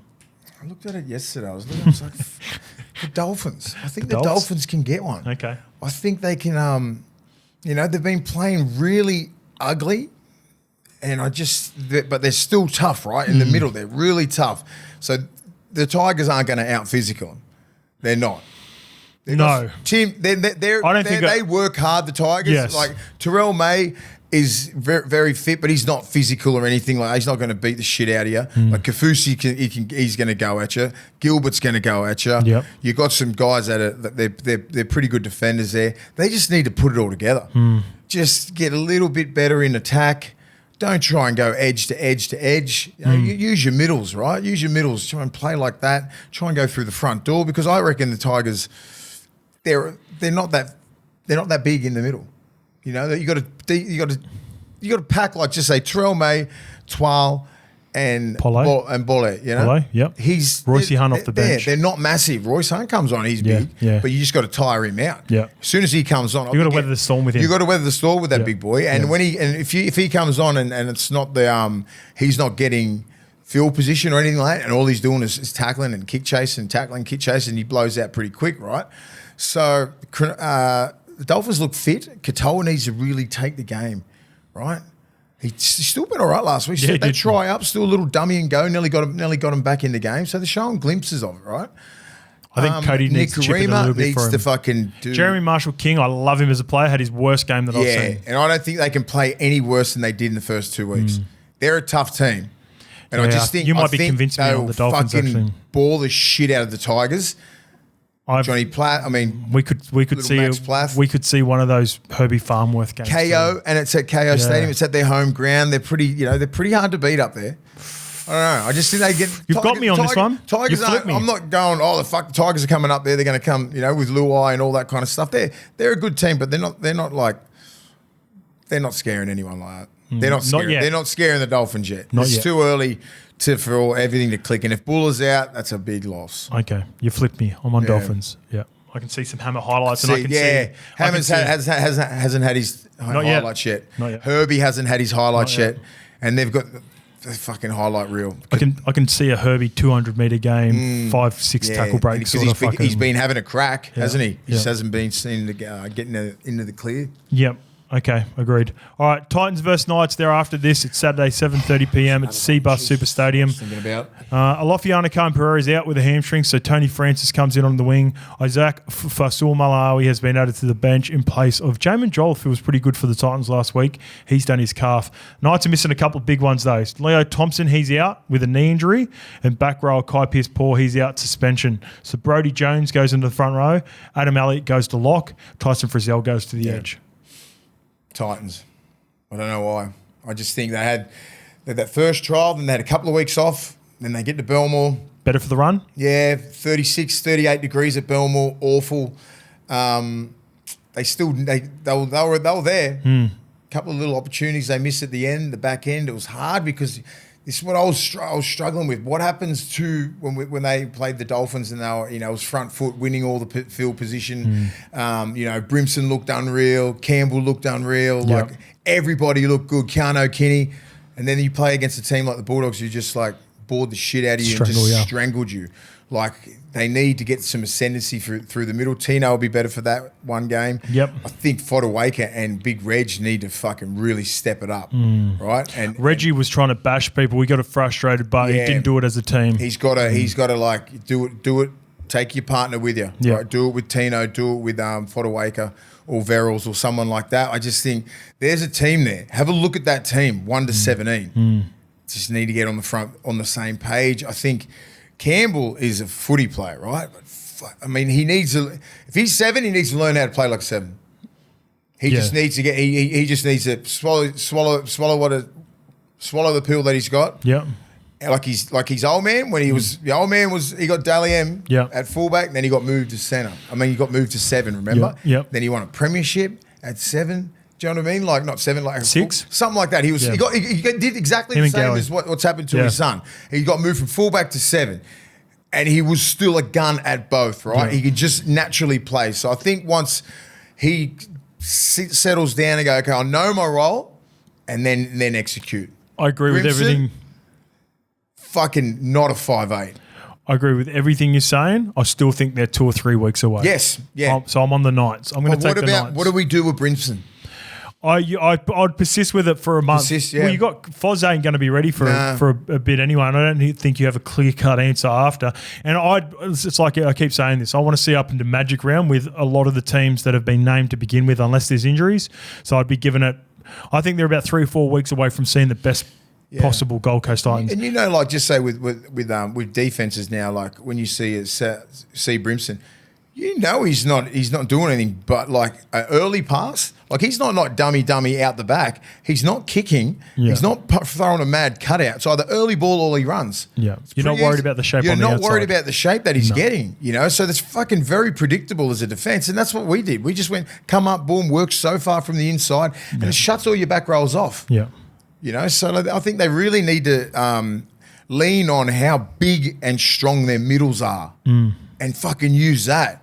And then offloads. And that's when they come. That's when the Brimsons and the Campbells come into it. Fucking just blitz through the ruck, but you've got to get your ascendancy through the middle. They tried to get that last week against the Dogs. Dogs fucking numbers in, dominated the middle.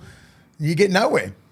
All right, let's get to the Dogs then. Parramatta take on the Bulldogs Sunday, 4 p.m. at CommBank Stadium. Ronald Volkman has been replaced by Dean Hawkins. Josh Adekar is listed amongst the reserves, so he could make a return against his old team. Ryan Madison is also the 18th man. Ran into Bailey Simonson throughout the week. He will make his return via New South Wales Cup this weekend, but he's looking good. Was he injured? He ACL last year. Good, that's right. Good fella, Bailey. Good. Yeah. So hopefully he'll be back for us next week. The Eels. As for the Bulldogs, 2 huge losses. Matt Burton, Viliami Kikau, both MCLs, which sees Bailey Hayward go to 6. Satili Tupanua to back row. Kurt Morin and Daniel Saluka for feeder are the new faces on the bench. The Tab have this game. The Parramatta Eels, $3 underdogs. Bulldogs, $1.40. I guess with those 2 injuries, they probably would have been a lot shorter than that. The line is 9.5. Mace, before we get to this, bet time. Righto. Bulldogs, Parramatta jersey. We have the bet at the end of the year. I'm going to bounce back from Parramatta. Guys, I'll bring in one of my jerseys that you have to wear on Monday review. Damn it. If Bulldogs win, Yeah, I'll bring wear you a one. Willie Mason Bulldogs jersey Monday. Yeah, fair enough. I like this. You can have, what do you want to wear? Yeah, sort of city country over there. I know that Critter was training at 5'8" all preseason. Yep. All preseason, and he looked like he's been there his whole career. It was pretty scary, but because he's probably one of the best centers in the game defensively and with the ball and everything like that. And you got Matt Burton, right? Yeah. But we don't have Matt Burton now. Okay. And do we have someone who can play center? Maybe not. I don't know. That's why Bailey Hayward's there, right? So it's like, can you push Montoya in? Is Carraz coming back? I'm not sure. I'm not sure with that, but I'm thinking he can play 5'8", easy. Are any of these guys centers? Joseph O'Neill's the young half, right? Yeah. Jack Todd's your back row or forward that you See, like? Joey O'Neill, Blake yeah. Taff? Probably not. No. Unless you move Connor Tracy. No. Luke Smith. No. Jonathan Sewer. Luke Smith can play centre. Yeah. Because he's a young centre back row. He's sort of Bowie Scott sort of esque. Okay. Johnny Sewer plays mainly wing. Yeah. Not much centre. Okay. So I just don't think it's worth the risk Okay, so I think so. so much. Zero Because said at the press after the game, Stephen Crichton looked good playing 5'8" in pre-season, but it was so problematic defensively on the right that he had to move him back. yeah, that's what I mean. Right side centre is the biggest, that's where Parramatta's going to go. That's where most teams go, and he shuts everything down, so you just can't move him. So Bailey Hayward would do a job. He's a natural half anyway. He's a half and 5'8", so he would just easily slip on that left edge and he defends well. He works hard. He's a good organiser. You still got Kurt Mann. Yeah, that role yeah, eventually. and then Satili Tupanua fills in for kicks, quite easily. That's a very good swap. He's a natural left side back rower. Hits fucking good holes, runs good lines, defends like an animal, highly respected. So we lose depth, but I think it's nothing that we can't do, and especially against Parramatta. Yeah. All right, Parramatta, bang, let's go, baby. Be fucking good win for Parramatta. What about Fox? What do you reckon Fox didn't make it for? He's in the extended. Was he injured? What's the mindset behind that? Why just not name him? Out for the Bulldogs. So now they have to do video on Sam Rani and then also. Well, but Sam Rani, they know what Sam Rani can do because he was at Just leave your decision. he was at the club for 2 years, 100%. so we know what Sam Rani's got. They could do so instead of just doing video, because this is what happens, right? You break up the edges and middles and you do video. Just add in an extra 2 clips. Same as Katoni, Brisbane this week. He's named Yeah. Tony will play, and they'll have to watch video on Shibasaki, Marinat, and Katoni. And it's just like It's mental. pain in the ass because it's an extra 5 or 10 minutes video that you wouldn't have to do if you knew for sure Fox was going to play. So that's Yeah, what we're doing. and for us, like you're probably not doing video on either. Who falls out for Fox? Sam Rani. Sam Rani drop? Yeah, Sam Rani. Yeah. So I'm just. Ooh, actually, That's what I don't think so. Who's the other kid? Sean Russell had a rough game. Oh, we'll put Sam Rani. I love Sam Rani. He was at the Dogs 2 years. Really like his good body kid. size. I was so happy because he did an ACL and he was on borderline. Come from Cronulla, greatest kid. Yeah, I'm so happy for him playing first grade. He just rips in as hard as he can. He's a really good kid. He's got a lot of potential. Yeah. So the Russell kid, they might put him in there because of experience. Yeah. But like if for the Bulldogs, you're not. When it comes to video and stuff, we know what Fox does. We know what he does good. We know what he does bad. And Sam Rani's the same. Still got to watch a couple. Still got it with fucking Fox. Just don't let him fucking get in the clear because he's fast as shit. Much cooler for both teams, 26 and a little bit of drizzle. Okay. Who does that suit? Drizzle, suits, Bulldogs. Yeah, we just play rough, man. And crowd predictions for comeback. Maybe fucking solid. What is this? Is this Saturday? Sunday, 4 o'clock. Fuck, mate. Yeah, bro. Oi. Yeah. Hey, where's that demographic? It's It's Old out Boys there, Day. mate. It's Old Boys Day It's for Old Eels. Boys Day. My dad's fucking. You know what sucks? My dad's going to his first ever Old Boys Day. Not sucks. I got radio on Saturday and Sunday, so I missed it. Me and my dad could have that done would've been old. mad. We could have done Old Boys Day together. Oh, fuck. You should try and do that. Next year. Yeah, next year I'll do it. But I've already committed. Like I've locked in my schedule and all but that. that's You can't just pull out the. Okay, you can. I didn't know Dad was You going. can do it next, but you I can do it next year. Yeah, I will. Good. So make sure you do that. Yeah, I will. And I'll say this, keep an eye out for something coming out from Parramatta very shortly. What is Leave it? Leave it at that. Willie Mason, new ambassador for the Eels, 2025. This is going to be a tough game. I'm not saying like we're going to go out there and put 50 on Para. Like this is Old Boys Day. Yep. This is 4:00 Parramatta Sunday. This is a fucking game I used to love. Para's up for it. Bulldogs up for it. Oh, fuck, I used to love this game. This is when the crowds are right next to you when you come off. I was like fucking getting arguments with people from the crowd. Fuck, especially because out there, we were pretty even all the time back in the early 2000s, right? And you're sitting there, it was like 25,000. It was fucking awesome. I used to love, that was one of my highlights, playing it Sunday at Paris Stadium at 4:00. You're not going to love it when you wear my Horo 19 jersey next week. And just fucking tearing them apart. Absolutely tearing High March to bits. All right. The Willie Mason and Justin Horo, legends of Manly Seagulls. This is a Levels Cup. This is fucking good. I wish Parramatta were just fucking better. So we can, Oh, you'll see. Yeah. All right, Seagulls if I'm wearing a fucking jersey next week, God. You'll see. Seagulls versus Roosters Sunday, 6 p.m. Heine, send your jersey in so I can wear it. I'll only wear High Marsh's jersey. Nah, too late. Bet's a bet. All right. You're wearing my number 19 Mick jersey. 2012 Rookie of the Year jersey. Yeah, 2010 Rookie of the Year. I'll wear that You're getting that one. All right. Seagulls versus Raiders, Sunday, 6:15 p.m, 4 Pines. Tommy Turbo, Seebs has come out. He had a chat to SEN yesterday. Turbo's a genuine 50-50. Ches is good to go. Tolu Kola returns also, and so does Takiaho. He's on the listed to start with Josh Alawai reverting to the bench. Tommy Talau is also thereabouts as 18th man as well for cover for Tommy Turbo. As for the Raiders, they welcome back Xavier Savage. Albert Hopewadi is the player to miss out. So is Zach Hoskins. He has succumbed to that hand injury. So Trey Mooney added to the bench. Morgan Smithies goes back to starting lock for Hoskins. Matt Nicholson retains his place in the starting side, right edge back row. The Tab have Manly $1.53 favourites. Yeah. Canberra $2.50 underdogs. The line is 5.5. You're going Canberra, aren't you? Yeah, I was thinking Canberra yesterday. If they can replicate what they did last week and there's no Turbo, because Turbo is the key at Brookie. Yeah. If he plays there, 4 Pines specialist. Yeah, he sets up 3 or 4 tries, he scores a couple, 3 Dally M's, he does everything like that. So if he's out or 50, I'm not fucking testing him. I'm not even pushing him at 50-50. If he's 99%, I'm not playing him. No. So I'm in my head. If he's out, I'm going Canberra. Okay. Yeah, I hate this game anyway. Canberra scared the shit out of me for Manly. Played for whatever reason, the last couple of years, they've always done better at 4 points, but we've smoked them down in Canberra. It's been a weird little battle over the last couple of years.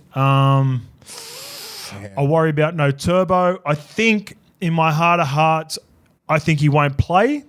I think Ruben Garrick will go to fullback, and I think Tommy Talau will come into the centres. And DCE had a back problem? Back spasms, good to go. You don't think he'll be getting hit just on when he passes the ball? Fucking oath he will. Hudson Young. Yeah, do you know what I mean? Like that's what's going to happen. That back spasm will be automatically coming back. I remember when Hudson Young was a pup and he used to just get into Huddy Young would be and the bra Strange. as well. Like he hit Ethan him right, Strange. yeah, same age. They just got a bunch of dogs down there. Olakawatu though. Yeah. Olakawatu versus Huddy Young. Yeah, that is it. You cancel each other out, I reckon. So I think Olakawatu will be pumped because he was off last week. Yeah, but you're not going against an average human here, or a Dearden or anything like that. Like Huddy Young will protect. That's what they should. That's what the back row. That's what Nanai should have done to Dearden and not get him one-on-ones. So you got to protect your 3-man, and that's what Hudson Young will do. Okay. Is this the game Laurie Daly have his eyes on for the Origin? Yeah. Yes, big time. Yeah, mate. I'm telling you, Huddy Young is going for that left side back row spot. Olakawatu's going for just the back row spot. He doesn't care. Like I want him there. These two are at their top. This is gonna be a fucking good game. Good game. Manly. All right, let's get to my best bet multi for the week. I have gone with the Melbourne Storm game versus Penrith. I think they're susceptible on that left edge. I love taking on wingers down at Amy in big games. They're going to be non-negotiables through the middle, and I think wingers will be a good shout in this game. So I've got Grant Anderson to score for Melbourne. He always does a good job when he fills in. He's one of those guys. Yeah. You very rarely take him, but he's a solid player. For all the reasons I said about the Gold Coast Titans, I think they're 3 weeks away. I like Newcastle as a coin flip at $1.90. I think it's a good price. They're at Gold Coast. I think they should be $1.60, $1.70. And despite being on Manly, Canberra scare me. So I'm going to take Canberra plus 5.5. They should. I think Manly can win the game, but if you give me 5.5 points for a team that I think should be a coin flip, then I'll take the 5.5. So I've got Canberra plus 5.5. I'm feeling really good about this multi compared to the first couple of weeks. I'm starting to get a bit of a read on the teams, and I like this one. So, good luck to everyone who has a gamble and a punt responsibly over the weekend. Mase, you'll be wearing a Parramatta Eels jersey come Monday. Fuck you. Chances are you're about to lose. For free and confidential support, call the number on the screen or visit the website